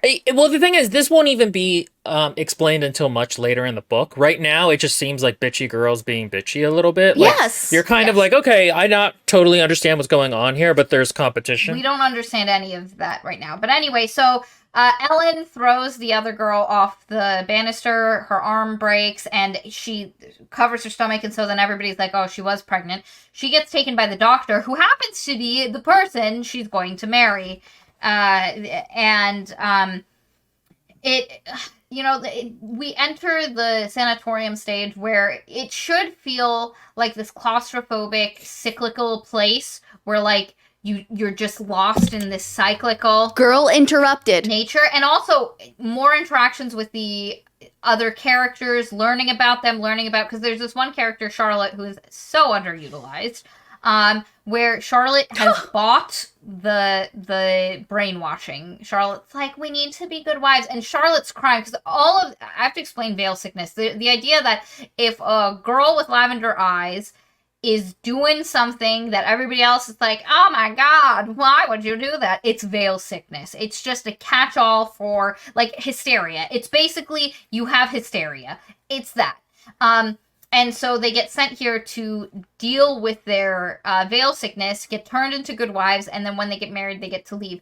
And there's one scene where you learn about the different, why the different girls are here. And Charlotte says she was a feminist and was into radical feminist theory at the time. I don't know, maybe she thought women should be able to get divorces, have bank accounts. But you know what? Not seeing the transition from her being the radical feminist to what she is now takes away from that meaning. Because honestly, it doesn't click for me. Okay, so how did she get to where she's at? Yeah, and that's the problem is Charlotte is underutilized. You never see her come back to her previous held beliefs, or you don't see how she's actually quite broken, or what scars have been put upon her to bring her to this place. She just 100% believes the stuff. There's a girl named Louise who is a coward. That's all we get from Louise. That's it. Congratulations. Isabella's the nice one. Mary's the bitch. and has a ring that she keeps around her neck, and everybody's like, oh, she shouldn't. Guess who my favorite character was? I know who you're, and honestly, Mary is the best character. Well, also, it was kind of interesting because I kind of confused Mary and Charlotte for a little bit. I thought they were the same character, and so I thought that was kind of interesting. But no, it ends up that, like, yeah, no, she's just... But no, a Mary is normal hot one of bitch. the better characters of the book. Really, what should have happened is if the author couldn't handle the multiple characterizations of so many characters, cut the other fucking characters, cut Charlotte out of the picture, make Mary that person if you really wanted to have another character with a feminist background, and there you go. I mean, you didn't even need one. It was just a thing to get her in here. It's not like it played Yeah. into anything. Anyway, but we don't, there's, not only does Silas not, we don't see Silas interacting a lot with being at the school, or how being forced into these super, like there's no escape for him to do any of the stuff he wants. So there's a couple of talks about, a couple of moments where he talks about how doing laundry by himself is the only time he gets alone time to, like, process and self-soothe a bit. But I would have liked more of, like, how the cyclical nature was getting to him. But we don't see that because almost immediately, like, day 1 of being there, or day 2 of being there, Edward Luckinbill comes to visit. And when Silas first goes in, he's like, wow, Edward's really pretty, but has a very haughty, know-it-all face. And then Edward is like, oh, babe. but, like trying to talk to, how long have you wanted to be like this? How long have you dressed like this? And Silas is like, I'm not saying shit. I don't. And then Edward goes, oh, wait, I need to start over. Hi. And then voice change. My name is Daphne. And in that moment, Silas recognizes that they are mirrors of each other. Daphne is a woman. He a man, and that they are stuck by the confines of society. Silas has a full-on, like, good cry about the whole situation. Daphne's very comforting. And one of the things I'll say is Daphne immediately, like, it's one of the best things. Once the switch happens, like, immediately you read Daphne so femininely. Like, it's the description of how Daphne acts and interacts and dialogue works really well. The problem is these two characters are going to fall in love with each other, and they're eventually, by the end of the book, they're going to get married. Not because Luckinbill, had a master plan that was going to benefit everyone involved in it, but one of the things that I would have liked to explored is, because due to the nature of being stuck in a sanatorium, we don't actually get to spend a lot of time with Daphne, which means Daphne feels mainly like a happy place and a character who comes in to be helpful. Daphne is such a non-character. Okay, so that's what my face was. Daphne is a plot device that was poorly used and overly saturated with positive effects. And I am very frustrated by her presence in this book, considering that Lord Luckinbill and him, or her, never, like, actually performed the roles I expected of them. And the thing is also, this is another example where, like, the character has a gender studies degree, and that, like, there's no reason necessarily Silas would be like, oh, it's the inverse of me. I'm now going to treat it exactly like my condition. There's no reason necessarily for them to even think that transness is something that can happen to both men and women either way. It's one of these things where it's just like, okay, again, your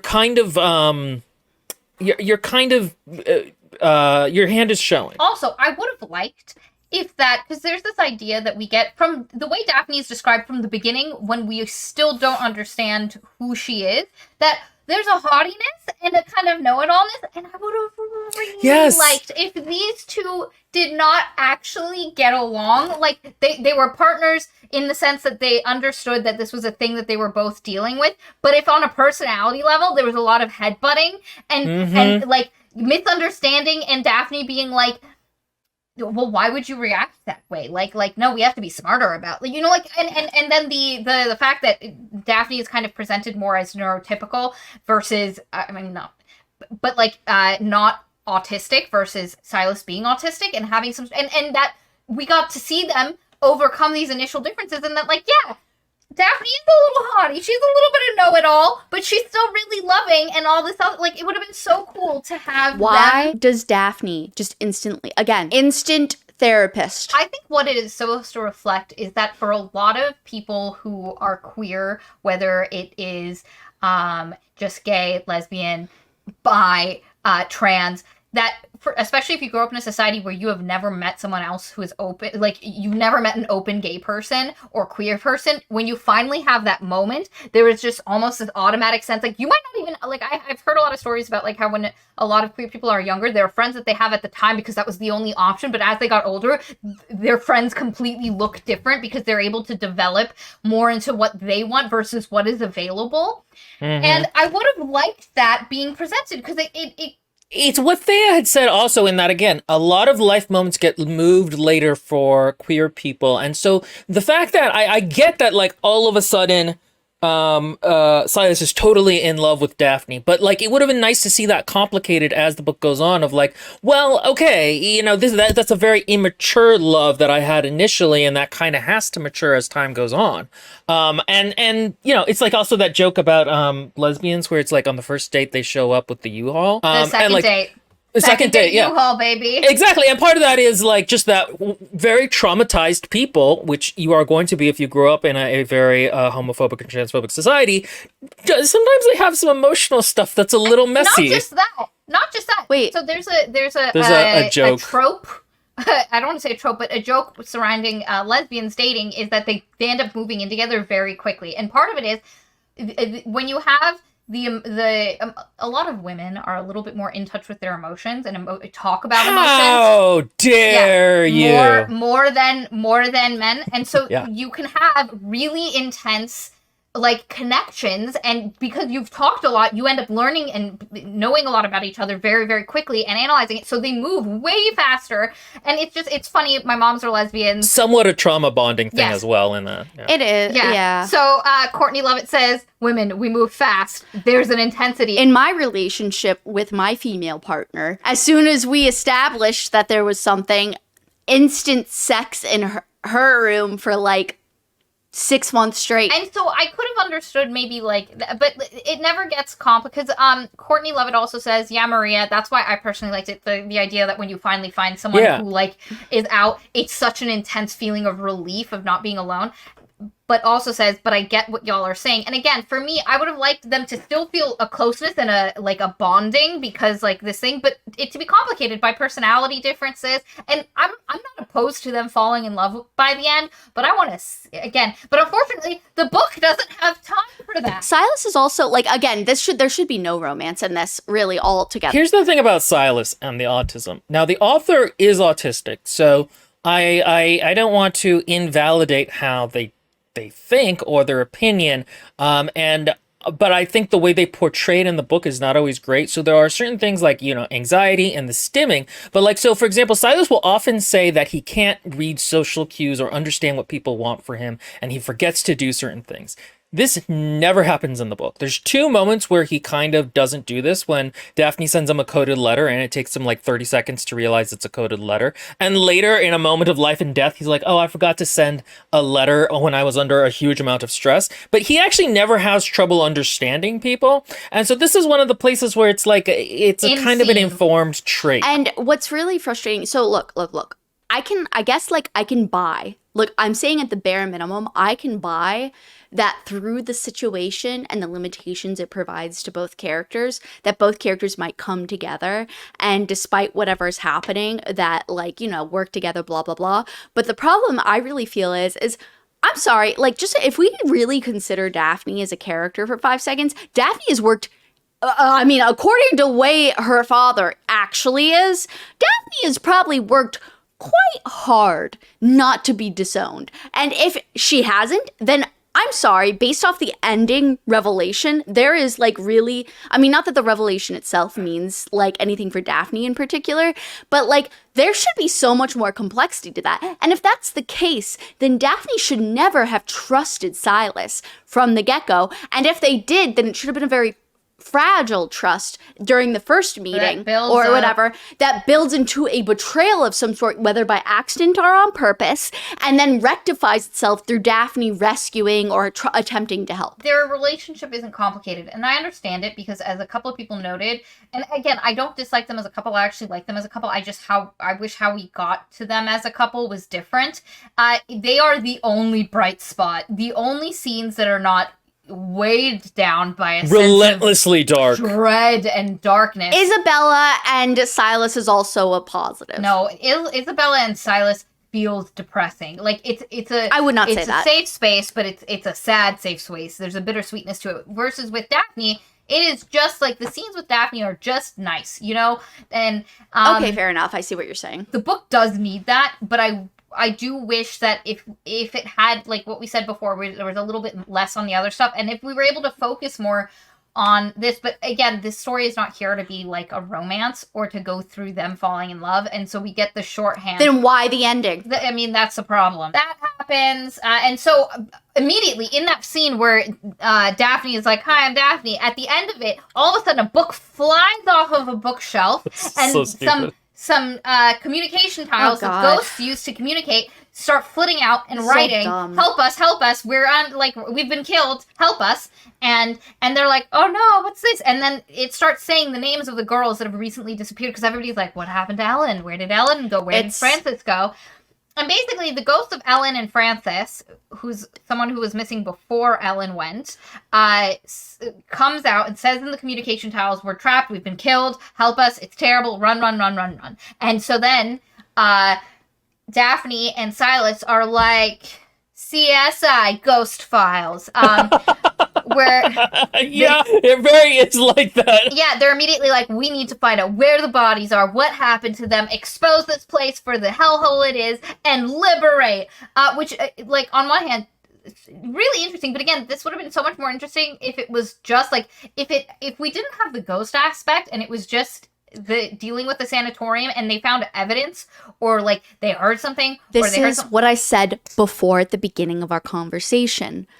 The ghost element means absolutely nothing unless, in my opinion, well, not only that, you'd also have to make all the interim scenes with ghosts better, but also Silas should have died and been dissected, and it should have been the dissection of both worlds and then the pollution of both of them coming together. Like, that's what the thesis of the book, I thought, was getting at. Well, the thing is that this is a ghost book, but this could have been a ghost book in the way that, like, horror movies are ghost books, not in there's now a society of people who listen to ghosts. Like, these could be like, oh no, it's just there's some creepy magic, not like we have magic now in the world. And we can, everybody, like, expects that you can communicate with ghosts. And because, like, immediately if I was Daphne, I would have been like, oh, I'm just gonna tell someone that some ghost said some girls were killed. Like, immediately, because, listen, nobody would believe Silas. Nobody would believe Silas that this message came. And at the start, again, we don't think that Daphne's father is as much of a dick as he's going to seem to be. So it feels reasonable that Daphne, presenting to the rest of society and being assumed by the rest of society to be a man who is supposed to be involved with spirit work, and the speakers would not go, we saw this thing, I was there, and it happened, and everybody would just go, okay, that's the way this world is. Speakers. Then we have to go investigate. If the ghosts are really that important in this world, they would have gone and fucking investigated the sanatorium ages ago. Unfortunately, we're gonna learn that, like, yeah, everybody knew this was happening the whole time, except for Daphne and Silas and the people being affected. But, and because the other thing is, people collect, like, the headmaster has collected haunted relics, and just which has never them, comes to anything. just has them in a cabinet, and anything that's haunted has, like, a sparkly kind of glittery nature to it, so you can see what it is. And the idea is it's something that in the moment of dying, the person that was dying in a bad way, this is not for, like, it doesn't happen every time, attaches themselves to an object. But anyway, and so they're like, we have to investigate, and Daphne's like, I'll use my resources and see if there have been any bodies that have come into morgues or like look for evidence. You mean like asking my father what's going on and he actually knows everything? I just feel like there's just like, I mean, I guess his father could keep secrets, but it's just like all of it seems so weak. Yeah, but the vibe I got was that he didn't ask his father. He went through, or excuse me, she did not ask her father. She went through other avenues.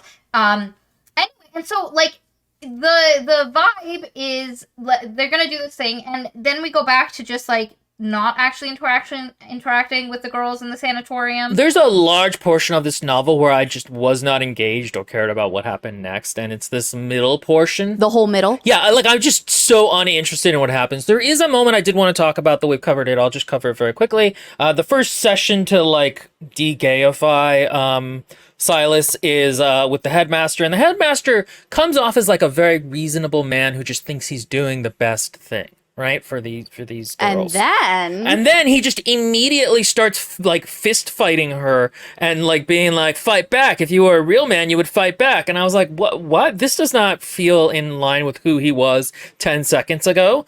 And then he's like, oh, you know, real masculinity is fighting back and you didn't fight back, so you're not a real man. And real men are only forged in war. Yeah. And Silas immediately is That's like, fine. No, that notion for him is fine, but oh yes. I'm going to talk about why it actually isn't, but continue. Silas immediately is like, no, I know that that's not true, and that there's an innate masculinity to me that has nothing to do with the social expectations. That's literally like what he thinks, and I'm like, okay.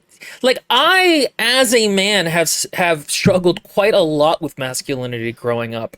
And especially when I was 16, I would not have had a firm idea of, like, oh, no, you don't need to fight to be a man or be tough to be a man. At 16, I would have been like, oh, maybe. That's a good point. Like, you know what I mean? And so there's an extent to which it's just, it doesn't ring true. There's two ways this scene could have worked. And there's also this gross thing of we need to teach your body. Like, you know, the mind logically understands, but we need to teach your body that it's not a man. But I like the abusive nature of that. I don't like the framework with which it is. There's two ways to approach this. Either one, it's a scene like this happens and Silas does question, you know, do I fit into the understanding of masculinity? Am I masculine? How, like, why do I think? And then, you know, having that moment, or actually looking at the time period for the Victorian era where, you know, plenty of people in the peerage did not go to war or fight. Like, at this point, we were getting away from like duels and stuff like that, and that men of science and like surgery were considered very important to society. Like, this was a time where science, I mean, if you look at Queen Victoria's Albert, I think his name, yeah, Albert, he was, you know, like the ideal physique was not a super buff masculine one. The being a man of learning, like this was a time of like a lot of increases. So there was a lot of examples, and all Silas would have had to do was like, you know, like maybe have a moment of doubt and then go, my dad never fought in a war and nobody questioned him. My brother's a doctor and can't lift a lot of shit. Nobody ever questioned him. If nobody questions these other weak, like, men that are just out there being people and they get to be, why does this have to be imposed upon me? And if that's a moment that we have, and I would have liked Silas to have doubted himself, though, prior to that's that. what I'm saying. Have a moment of doubt and then go, wait a minute.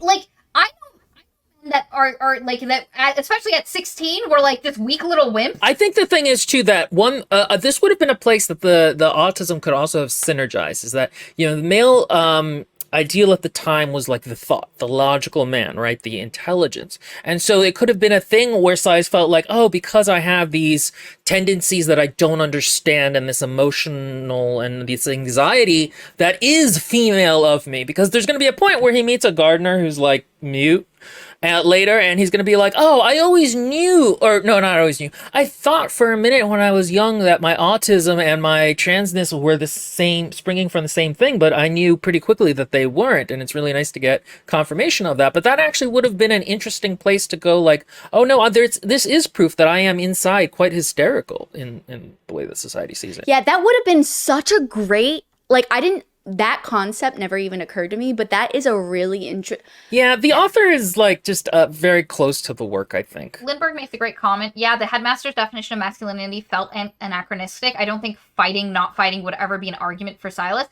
And then Lindbergh points, the purview should rather have been to prove the preconceived conclusion that Silas is a female. The rest is just women being silly to their eyes. And I think that would have made way more sense for the headmaster to go in as a direction. How do you think do you have an initial feedback or like an instant answer to how you think the first session should have gone, or how these sessions should have gone to prove that Silas was female from the headmasters, if done right? I mean, I think you could have had maybe that scene as is, but then point to the headmaster as anachronistic, or perhaps questioning and feeling doubt about his own masculinity, so tying himself to a very historical ideal that is no longer held, and like exposing, like maybe there's something he has in his life that he's ashamed of and he hides it amongst this thing. Like maybe the headmaster is actually gay, you know, and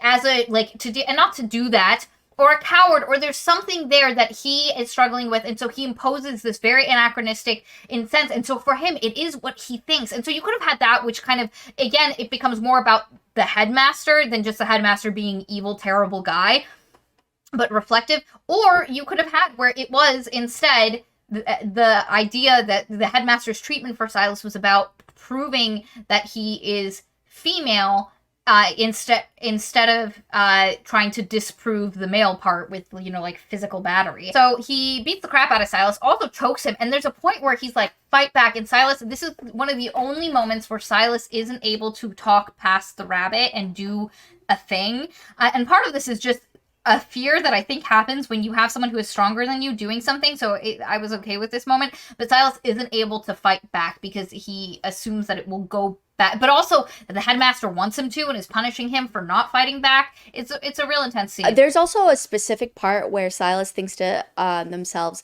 that like, and it's like that merging, and I feel like that's when it really should have like really occurred afterwards, after this break of where, wow, I am not physically, now it wouldn't have mattered, and this could have been a revelation later, like, oh, a 16-year-old boy could never have overcome a 40-year-old man who'd been in the war.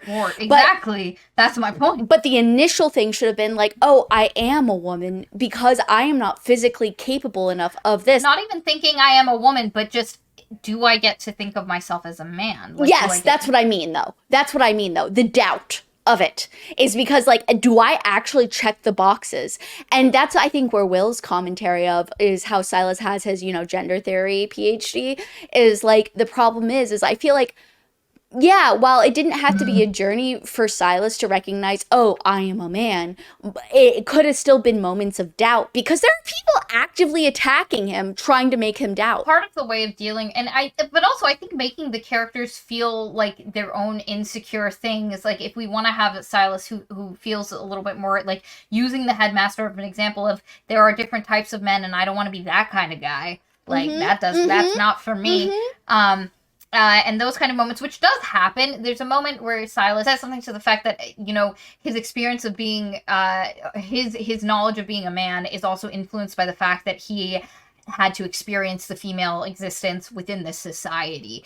You know, there's a line somewhere where it says, I love a woman in the way man does, but only as one who has been treated as a woman can. Which is a really fascinating concept. That's a great line. Snap. Dude, that is this a is one of those hella things where line. they're just, yeah, but it's just a mouthpiece for the author. There's no way a 16-year-old trans boy in Victorian England is thinking that. Like, I'm sorry, but like, it's just, that's not happening. So this book actually, especially towards the middle, started pinging my contrarian sense a lot because like the author is just very didactic. This happens, he like when he goes back to like everyone, he's got like a giant bruise on his neck, and stuff happens in the school. He meets the gardener who is a speaker, but a speaker who is a medium who is indentured. Basically, he only has part of his speaker tattoo, but it's the gardener character who is an autistic character, but nonverbal. And basically Silas is trying to see if the gardener knows anything about the women that have been taken and where they've gone, and it immediately becomes apparent that yeah, he does, and he's trying to communicate in a specific way to by covering the eyes like this and covering the mouth something. And at first Silas thinks it has to do with ghosts, And so Silas, when first taken into the headmaster's room, steals a haunting button from the headmaster's collection, and then opens up one night in the bathroom, opens up and talks to the ghost and is trying to learn, and basically learns that this ghost was murdered by the headmaster and has a lot of anger towards him, but this ghost also has no idea what happened to the other girls. And then one of the other girls pops in. I think it's Louise initially, and then Charlotte. Anyway, Doesn't matter. Somebody tells everyone about what happened, and they are shown a woman as a lesson in obedience. A woman is brought to them who used to be at Braxton's back when Mrs. Forrester was a student here. So one of the things you learn is Mrs. Forrester was also a girl with veil sickness who was brought here for rehabilitation. And like she's touted as a success story. But anyway, and this woman Harriet's brought in, and Harriet's eyes are wrapped, and like her face is basically bandaged up, and Mrs. Forrester is like, oh my god, Harriet, like, and there's this moment, and then one of the most powerful moments in the entire book, in my opinion. Will it's overplayed. This is way too much. Yes, it is. In the end, it's overplayed, but the beginning of it, I like the framework the build-up for is the nice. scene. Yeah, I like the framework for the scene, but the overall effect is meaningless because also, what's her face, Mrs. Whatever, doesn't do anything with it. So this was the breaking point that should have changed the character mode for that character, and it doesn't. Mrs. Forrester takes the stuff off, and you see that Harriet's eyes have been removed, and her teeth have been removed, and her tongue has been removed. And you realize her teeth because there are scars on her hands with like bite scars around it. So you realize Harriet has obviously at some point tried to end her life with her teeth, if you have nothing else. And so they all are like, and so basically the doctor comes and is like, this is what happens, we've tried our hardest, we've done a lot of things, and this is what happens when you don't deal with your veil sickness. And it's basically a scare tactic to scare everyone into it's so ridiculous. Like, it's so ridiculous that they would do this. Like, yes, it's fucking stupid and not realistic. It is completely out of the realm of possibility that they would ever do this to a woman of the gentry. That they would actually do this to somebody who then has to show up, someone who was also someone else's child. Like, let's think about that for a minute. Like, it is a crazy thing that the author is just being like, oh god, it's so gross. And like, that's kind of my problem, is that the author constantly wants to ratchet up how gross things are. There's going to be a scene later that you can tell the author was just like, oh man, I've overplayed this a lot. Let me make it add even more tactile details to how I'm going to do this horrible thing. And so, it would be cool in like a different book. Oftentimes people who had mental health issues, who were of the peerage, who came from more noble houses, they were hidden, but they were generally tried to kept well taken care of. It wasn't like poor people that were considered insane, which were in terrible situations. And it's not to say that all people of the peerage, honorable births, were treated well in different situations, but a lot of times they, especially for the level of the things these girls did, it's not things that any of them would have been sent to this level of an institution. Bodily mutilation is a crazy thing to do. Like Lindbergh said earlier in the chat that like one of the ways they dealt with hysteria was sexual, assault. Yeah, assault. And like that's kind of like but like they're not like cutting off body parts. Even something as drastic or as vivisecting. Even something as drastic as what's the pick in the eye thing? A lobotomy. Lobotomy. Those were only done for like 10 to 20 years before people were like, "Oh, this is dumb. This is not working." Like it was not. I know a lot about lobotomies only because I listened to a 2-hour each episode on Last Podcast on the Left on the history of lobotomies. Actually, it was very prominent. Very, very, very popular tactic. And it was from a snake oil salesman, basically. The history behind the guy that like basically started the lobotomy craze is like, it's very interesting. But you can't say that. Because while the eye, like, plucking thing, yeah, that's a lot. And the teeth thing, I can see the teeth thing. I can't, like, the eye thing's kind of like, the tongue thing's, so again, the teeth thing makes sense. The tongue and the eye thing is going overboard. But in general, it really should have just been a lobotomy. It's because, like, I'm sorry to say. was saying that, actually. But, like, that first of all, historically makes more sense to me. Like, I feel like that could fit in more comfortably to the whole thing. And it's less horrifying than the physical, like, mauling that goes on with, like, you know, this particular character. But also, like, you can't say the rich people didn't do that kind of shit particularly, because the Kennedys, man. No, I'm not, but I'm talking about this period where the idea of being from noble birth meant you were specifically better. Like, this particular part of history. Not with mental health. But they would often just keep them isolated and away from people with specific servants, and you would hide them. What should have happened, well, no, you wouldn't just hide them. There would be a significant amount of abuse sometimes. Depends on the family, of course. But if this author wanted to portray that, I feel like the character should have come in, bones, knobbly, thin, looking older than she actually was, having thin, gray, weak hair, and being like, it looks like she's malnourished. She should have just felt like she was malnourished, or not felt, depicted as she was malnourished. And if you wanted to get rid of the teeth because of the suicide thing, fine. That could have been the really gruesome aspect. But overall, it's an overkill. It's no, again, mutilation is just not a thing that's going to happen outside of like the Dutch controlled Congo to slaves. Like really mutilation of that What type is the Dutch controlled Congo to slaves? Oh, they were just awful. Like there's just like they would actually do mutilation. Like that's a thing they would do as a means of control. Like a lot of that kind of stuff would definitely happen to people of color more than just, you know, because. But again, in the Dutch Congo extractive state, far away from the eyes of anyone who would actually see it in the peerage. Because that's the thing, is people don't really like seeing somebody's kid be mutilated in a very visible way. Like it's just a crazy thing. And especially for these girls where what they were doing was not full on. It's not like any of like we're presented women with like schizophrenia or really like it's absolutely stuff that people would have been labeled to be hysterical with, but like you were more likely to find, what's that one book where the wives kept up in the attic? Oh yeah, It's more likely to be that than this. Or even honestly, like she'd be on laudanum all the time. I feel like it would have been more impactful if, honestly, like what's her name? The lady of the house, the one with the glass in her Forrester. I have like a mixed notion on this. One is that either Mrs. Forrester was used as the example, and like the glass in the feet was revealed through that, like that's how she met, or like, but I don't like that. But also, why not just take another person and make her very like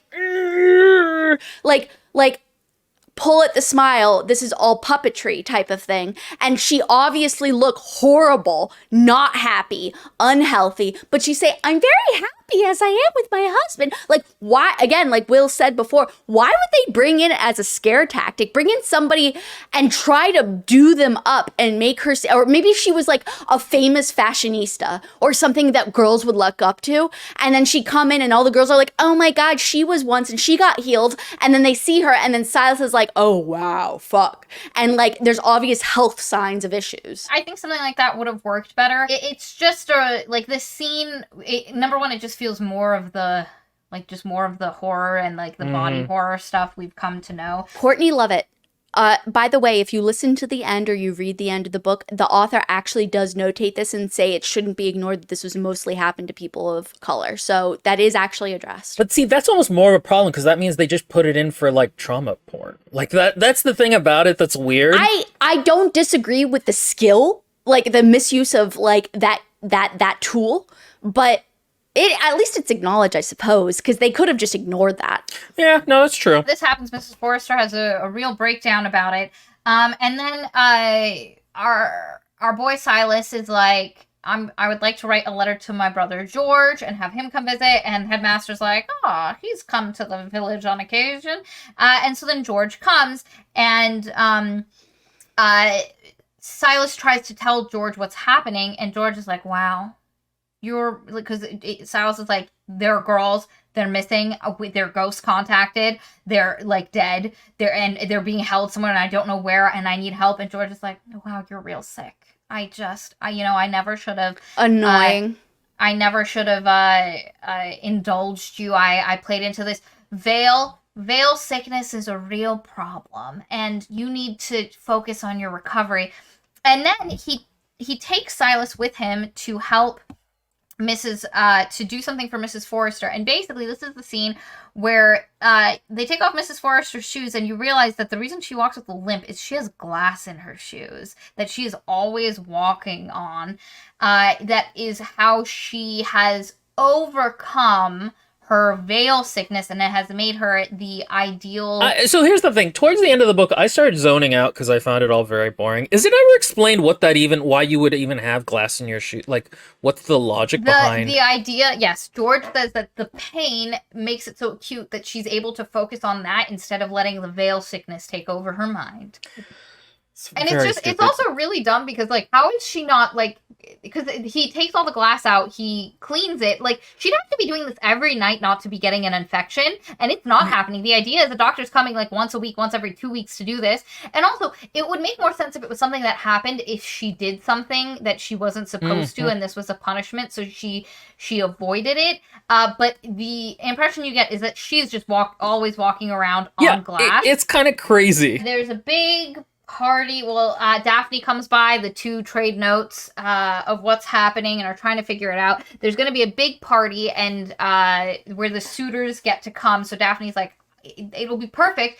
I'll be here. We can go explore and look for where the bodies are while everyone's distracted at the party. No, before this, there's another session between the headmaster and Silas. The headmaster essays her. Or him, excuse me. And I'm like, okay. Again, the headmaster, like, at first seemed like a semi-reasonable person, and then just seems to go into these, like, rages, and it, like, the implication is that he does this to all of the girls, and it's like, that's just a weird, like, why? Like, why does this need to be such a bad guy? It speaks to the problem where, societal ills like phobia, homophobia, transphobia, racism, all these terrible things are perpetrated by terrible people, and it's not that they're systems that are bad, it's that they are individual actors, and that's really the problem with how every man in this book is awful. Yes, and that is a huge thing that I really wish books like this dealt with, because they're always just the most evil, most terrible, and what is insidious about our society is the systems that are in place that impact these minority groups so unfairly and make it so that someone who outside of this is a okay human can be so terrible to other humans. That is the insanity. It's not terrible people, because a terrible person will find any excuse to do something terrible. They might latch on to racism or transphobia, but like if they're going to be like assaulters and like battery, like people who are gonna like hurt people, they're gonna find something. What is worse is when these systems of oppression, these systems of you're totally right, that wouldn't be like, and put them in a position where now they're in the system, they're perpetrating these things, and it makes it so much more insidious and terrible. And that's not what we're given here. We're just, number one, all the speakers are evil, because we're not presented one speaker or seeker who's like, oh, I didn't realize this isn't what we wanted. This wasn't our purpose. It's just like, here's a collection of asshole men. Every single cis man with a speaking line in this book is a horrible person. And two of them are essayers. Like two out of like the four main speaking cis men in this book. And then three of them are okay with vivisections, which we'll get to. Like the book is just really unfortunate in that way. There's a party. In the party, I don't know, something happens. There's a lot of this book where just... It doesn't matter. The party happens. During this scene, Silas and Daphne escape to go do some heckin' exploring. There's a point where they're almost going to get, like, someone's going to walk by, because there's these two men in masks, and in this moment, Silas realizes, oh, that's what the gardener was telling me, because their mouths are covered, and you can just see their eyes. And so it's like, oh, and the men in masks are going to come by, and so...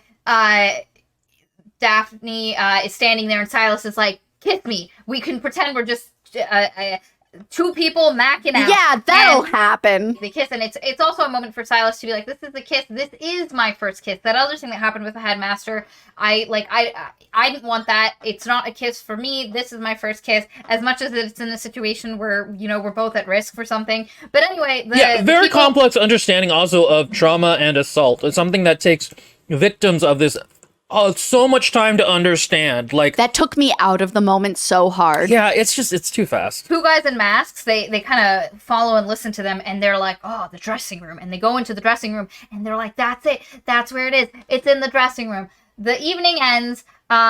Something happens with, Isabella, the one character, realizes she's pregnant because her suitor has been doing not great stuff and decides, like, Silas wakes up in the middle of the night one night and hears moaning from the bathroom, and Isabella's in the bathroom, and she's literally sliced down her stomach and is trying to get rid of the baby with a kitchen knife on her own with no anesthesia. And so Silas immediately is like, this is my calling. I can do this for you. And it's like, the cut's in the wrong place. This is not the material. She's like, why did she decide to do it this way? There's so many other different, easier ways to do it. And that's an excellent point the book will never go into. Yes. So this is actually one of my favorite scenes of the entire book is can I say the ABOR? I think at this point, yeah. Okay, yes. So this is my favorite scene. The abortion scene is actually, I think, my favorite Silas scene specifically. This is where I realized, or not realized, but like one of the points that made me go like, oh yeah, I just have grimdark fatigue at this point. Like, this should be such a horrific scene. And for me, it was like,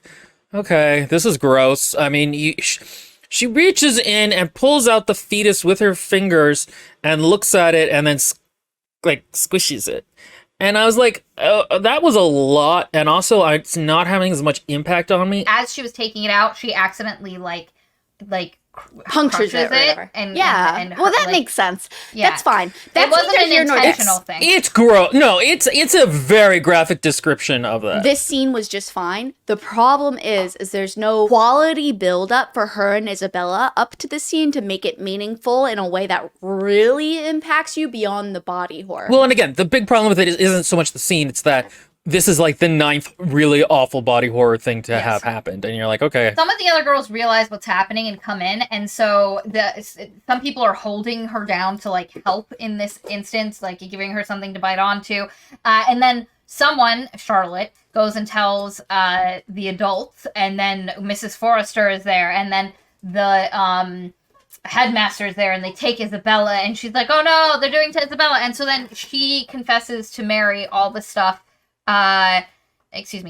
Silas confesses to Mary all the stuff that has happened, and that his suspicions, and that it's in the dressing room. And Mary's like, okay, I'll help you get the key so you can get into the dressing room and we can figure out what's happening to Isabella. Because it's been like 3 days. They've just been locked in their, or maybe not 3 days, but they've been locked up in their dormitory space for like a while. They're hungry. They don't have food.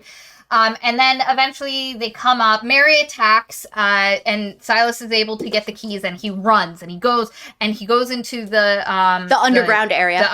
The basement in the dressing room under the where floor. the bodies are. And there's like Isabella's body is like on the table, and Silas realizes that it was vivisection. She was operated on while she was still alive, and that there was obviously something that they're trying to do. It's real gory. Like, to be clear, there's a lot of sensory and anatomical details. And there's a mention that ghosts take the form of their most painful moment in life. And so, like, yeah, it's like not just vivisection, it's like ultra turbo vivisection. And like, again, this is the 10th thing that's awful and has happened, and you're like, okay, these people are just insanely evil. Well, you know what's sad is that this really reminded me of a lot of the movies that I've watched, and I've become so desensitized to gore because of my unfortunate, beyond the horror movies and body horror movies that I've watched, which I've watched a very large amount and written papers on, like, I've also unfortunately just delved into the gory section of, Reddit. And so, like, it didn't even faze me, but you're right. Like, it's just like, it's like watching one of those movies, like I Spit on Your Grave. Actually, I Spit on Your Grave is a very good movie, but like those movies where it's just like overt, like, yeah, gore, like the Saw. French Exhibit or Martyr. Yeah, oh god, but Martyr's a good movie. No, I thought you meant in terms of the gore. You know what was more horrific to me, Maria? Was that scene with the clone in House of the Scorpion, where he's just Yeah. like that to me had so much more emotional What happened? impact. Basically, they just saw strapped down a clone who's almost didn't have control of his body, and you got a sense of like him not being quite a person. Most clones in this society, in this world, had at birth their brains. So like the island. Yeah, I've kind never of. seen the island, so I have no idea. It's not a good movie, but there's a scene that portrays that Yeah, concept. it's kind of like that. And the thing is, because that has an emotional impact on the character and how the character sees himself as a clone, and these are children, and the descriptions of it are better. Whereas in this book, again, it's like ultra turbo vivisection, and you're like, okay, cool, dude. The other thing that they discover when they go down is that this entire area is a haunting, and which should be visible, but the headmaster is such a good speaker medium that he can hide it so nobody can see. But once you get inside, Silas is able to open it, and the ghosts of Ellen, Francine, and Isabella all pop out,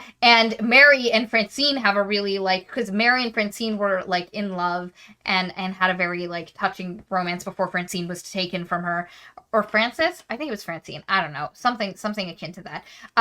And so they're dealing with the ghosts, and, the headmaster and them come down, but then end up locking... Or no, the headmaster ends up coming down. Silas had gone back for Mary. They escape down here. The headmaster and everyone, they've got it locked, but they know eventually at some point they're going to come in. And they can't really do anything. They're huddling to each other for warmth because it's cold when you let ghosts out. The ghosts are also trying to not keep them from freezing, so they're staying farther away, even though Francine/Francis wants to be close to Mary. And eventually everyone comes down. And they bring some, it's the headmaster, the dumb doctor, and this other guy in a mask, one of those masks. And they're like, okay, we're going to need to, blah, blah, blah. And basically the idea you get is they're funding, for some reason, something that the headmaster is associated with is, like, research into, like, the physical manifestations of having speaker powers and violet eyes, and they're looking for that, but their funding has been cut, so they don't have bodies, so they're using the bodies of the girls here. Very dumb, considering. It's vaguely mentioned in a couple of, like small places, and we're gonna get proof of this in a minute, but anyway... And Silas is like, wow, this one guy is kind of familiar. His voice is kind of familiar. And then, like, he's holding Silas, and they make eye contact, and it's her brother. It's George. George is getting ready to help vivisect her. I could have told you that from a mile away. It's so fucking stupid. It's so annoying. It's so annoying. Oh my god, George would never do that on the way the beginning portrayed George means that he would never do that to Silas. Even the middle, once he was worse of a guy, this is still even farther along. Like, I don't understand. Not just, like, because, listen, you can believe something, like, kind of, because there's a difference between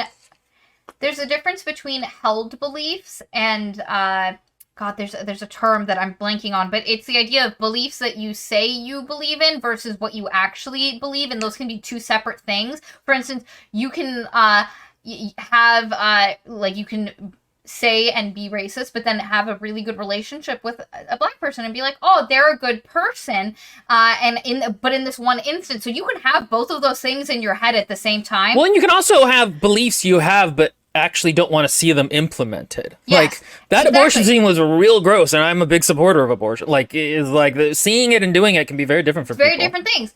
And in this moment, even if George had been brainwashed or had bought into the idea of veil sickness, that doesn't mean he's suddenly okay with seeing Silas vivisected, and he's not just okay with letting it happen, but is going to actively hold him down to the table. It's just bizarre. Now, granted, there could be a build-up that allowed for that, but there isn't. Silas is getting strapped to the table, like it's about to happen, they're about to, and then all of a sudden, Mrs. Forrester's knocking on the door, and it's like, Lord Luckenbill's son is here! We have to get her up, we have to get her up, we have to take her up. And so then they're like, oh, crap, so they have to, like, and, like, they can't, because, like, at this point, Silas has not eaten in a few days. There's been some physicality, like, physical ramifications to the actions. And they're like, don't tell him about your abuse. And it's like, what? It's like, don't say that this is here, otherwise we'll kill Mary, and we'll do the stuff to Mary. And at first, Silas is like, don't worry, Mary, I'm gonna say everything, we'll come back for you. But then, when he actually gets brought up and sees Daphne immediately knows something is up, but Silas is like, I can't tell you what it is. We like the Mrs. Forrester is waiting there, and this whole thing, and so like they have to kind of piece together what's happening. But eventually they do. They get to the point where they fake making out, and they're able to tell each other what's happening. This was the weakest scene. This was literally one of the weakest scenes, considering how powerful it was supposed to be, considering it is the linchpin of Silas getting help for this current situation, which is the climax situation of which he is in trouble. And the problem is also the author ships the characters too much, so there's also stuff about like, oh, how this felt kind of right in the moment. I'm like, bitch, you are about to be vivisected. Like, these are not the emotions you're having. They decide Daphne will distract Mrs. Forrester, which will allow Silas to kind of escape, and he uses they see the gardener, and they use the gardener to bust into the headmaster's office. And once he gets into the headmaster's office, he's looking for proof, like physical proof of what is happening. So he goes through his files and basically finds a letter from George saying, I don't think it's okay to be vivisecting children of the peerage. This makes no sense. I know our funding was cut, but I don't believe in this. despite the fact that he was down there about to vivisect his own brother. Well, he's also putting the words in there. You would think like they would be more circumspect, especially because in that time period, people were circumspect all the time with how they talked because servants were around all the time. It's a crazy thing for him to commit to paper. Not just that, but also, you know what occurred to me long before this moment, but especially during this moment in particular, because there's something Silas says that really like kicked my brain into gear, where it was like, why would anyone care? Nobody seems to care. And that's the problem, is that as you said earlier, Will, every cis man, or Maria, whoever said it, doesn't matter. Every cis man in the Speaker Society that has so far been portrayed in this book doesn't give a fuck about women. And so why would it matter if he had evidence to this? Because nobody would care. It's very inexplicable. Our boy Silas takes the letter, and then also, like, someone's trying to get into the... Louise comes to Headmaster's door and tries... And so Silas opens the door because he's like, I can save Louise as well. Great. But then Charlotte's there, and Louise is like, don't call them. And if you're asking who Louise is, exactly. Yeah. And Charlotte is the one that's kind of bought into everything, and so... she starts calling for Mrs. Forrester. Louise is like, ah. And so then, to kind of counteract it, Silas opens all of the haunting portals. Like, just opens all of them, all of the different items, opens all of their little doors, which starts making everything really cold and kind of sows some chaos, but also proves to be real anticlimactic in a couple of things. But anyway, everything goes to shit. It's basically winter. The gardener runs off. Daphne and him are like trying to get out. They go underground to try get Mary, and the doctor, the headmaster, are frozen. They're just frozen popsicle humans. Anticlimactic. He should have murdered the head dude. Like, there should have been a gory murder scene, in my opinion. But also, there's only 2 bodies. There should have been 3. What happened to Oh, George? boy. But also, the ghosts protected Mary and kept her, Francine, kept Mary from getting frozen.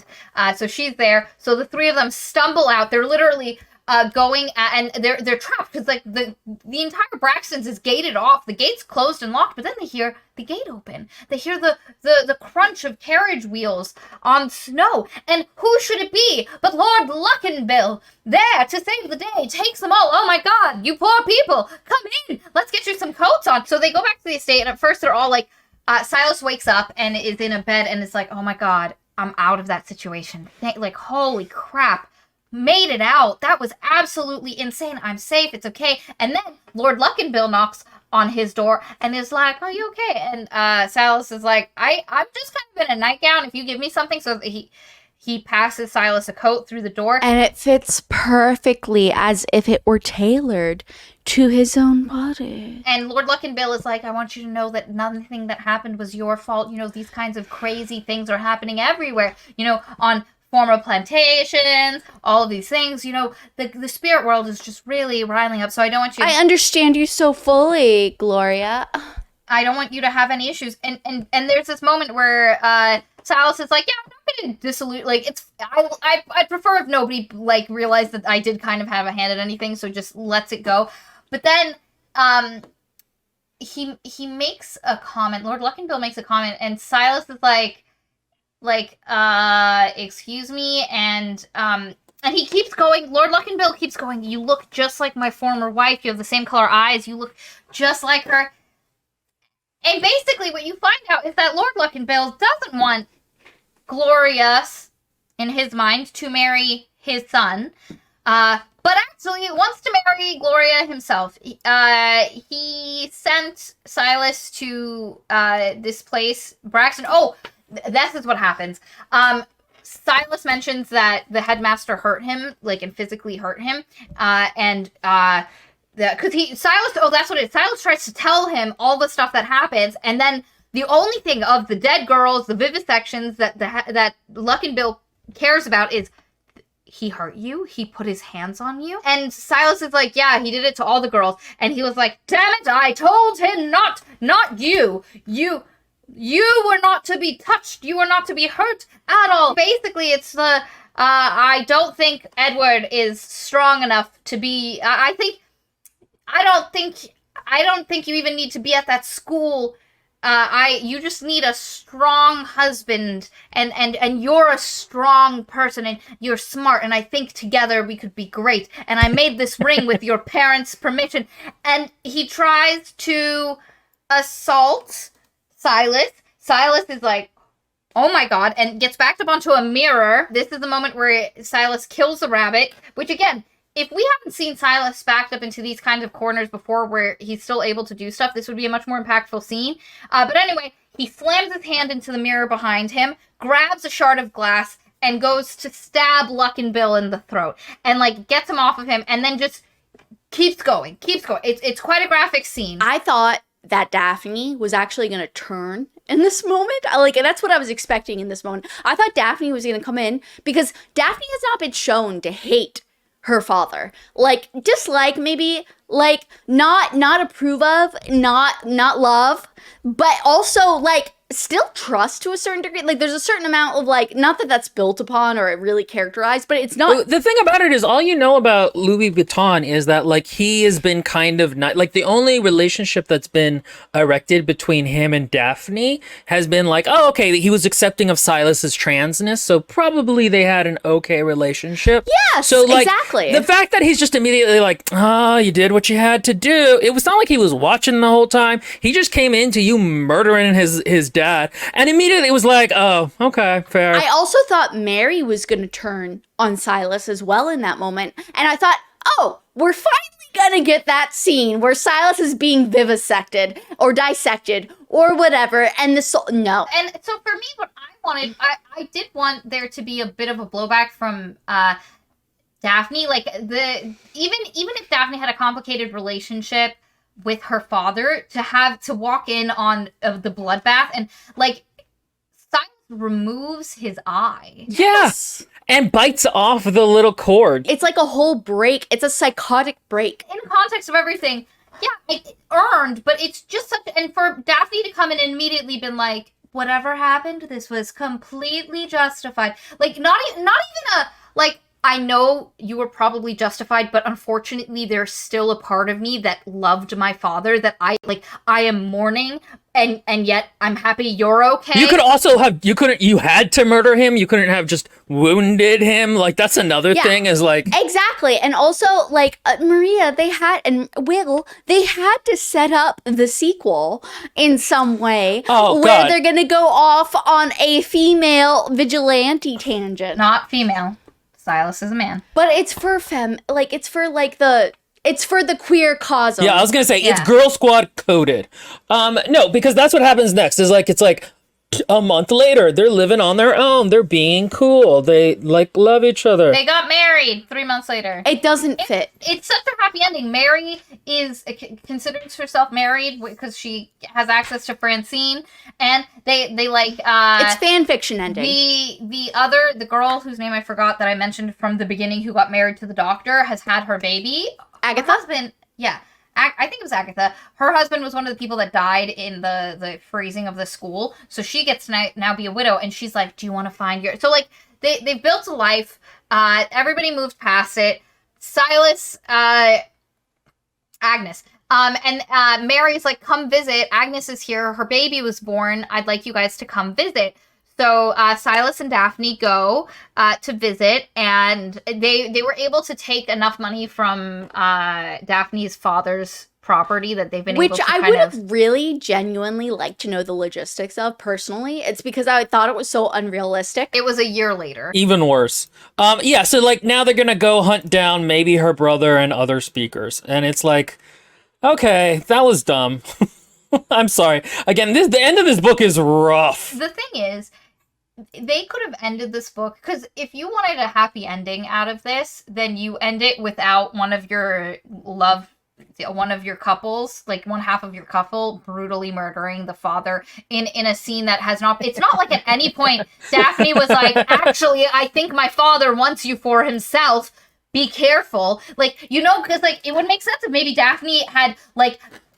My dad keeps going to, like, I think they've got a ring, but nobody's told me anything. I'm a bit suspicious. Thank you, Maria. I wanted to bring that up earlier and I forgot. So there's no setup, and there's no, like, but anyway, it also is just too much. We just had another character who, again, we thought was maybe a semi-okay, not terrible, but not great human, just turned into a mustache-twirling, terrible person who, like, wasn't actually being like, I can craft a situation that works best for continuing on my family line without my like great trial or disgrace to my family name. Again, it's like the author had a quota of terrible men, and halfway through they were like, oh shit, let me just repurpose all these other characters I've created for this. More importantly, to me, personally, because like I really like the title of this book. I really like the title of this book. And when I heard the title of this book and I read the premise and I started the book, The Spirit Bares Its Teeth, I'm thinking, oh, this character is trans. It's literally a metaphor for the truth of the spirit coming out and showing its anger for, and then as the plot progressed, the injustice done against it. So the fact that Silas was not murdered and that his spirit didn't know, this is my opinion. The fact that Silas was not vivisected, dissected, whatever, doesn't matter. The point is that some injustice for the death of him was not committed, and that Silas didn't come, and that book didn't coalesce around the concept of the spirit realm coming through Silas on the revenge scale. And again, going back to the title, The Spirit Bares Its Teeth, it's like a revenge sound. So the fact that his spirit didn't come back and seek revenge feels like a lie to me for the way everything seemed to build up to. Yeah, I get that. For me, that was not something I expected going into it. I think part of it was because I was also reading the beginning, so I didn't have that, like, at no point did I think that was Silas. Because the way those scenes are written in the book is it's a black screen, like the page is black with white text on it. So I very much got the sense that this is not Silas. This is something... But it's first person. But to be fair to the textual editing choices, that scene, or those scenes themselves, are spoken in the same tone as I could expect Silas speaking if he were dead. There is no tonal change. That's to the audiobook narrator. The book itself, if you open it and read it, does a really good job of saying this is a different perspective. This is a different thing. This is not Silas. Yeah. Again, it's a black page with white I think that's text. a worse choice. I think that's a worse choice then. Anyway, as that was not something I expected going into, it's not something... The problem for me is there's such a tonal whiplash with them having this almost happily ever after, things working out well. They get married, everything is working out, and then, like, they're gonna go and vigilante especially because, like, the whole Lord Luckenberg thing just felt like a step too far that wasn't needed, and it really, like... Oh, it's and the headmaster is just dealt with off screen. It's one indignity heaped upon another on the reader. It leaves such a bad taste in your mouth. Again, we have complained a lot in this review. It's not the worst book. It's very well written in certain respects. The author clearly has a ton of talent.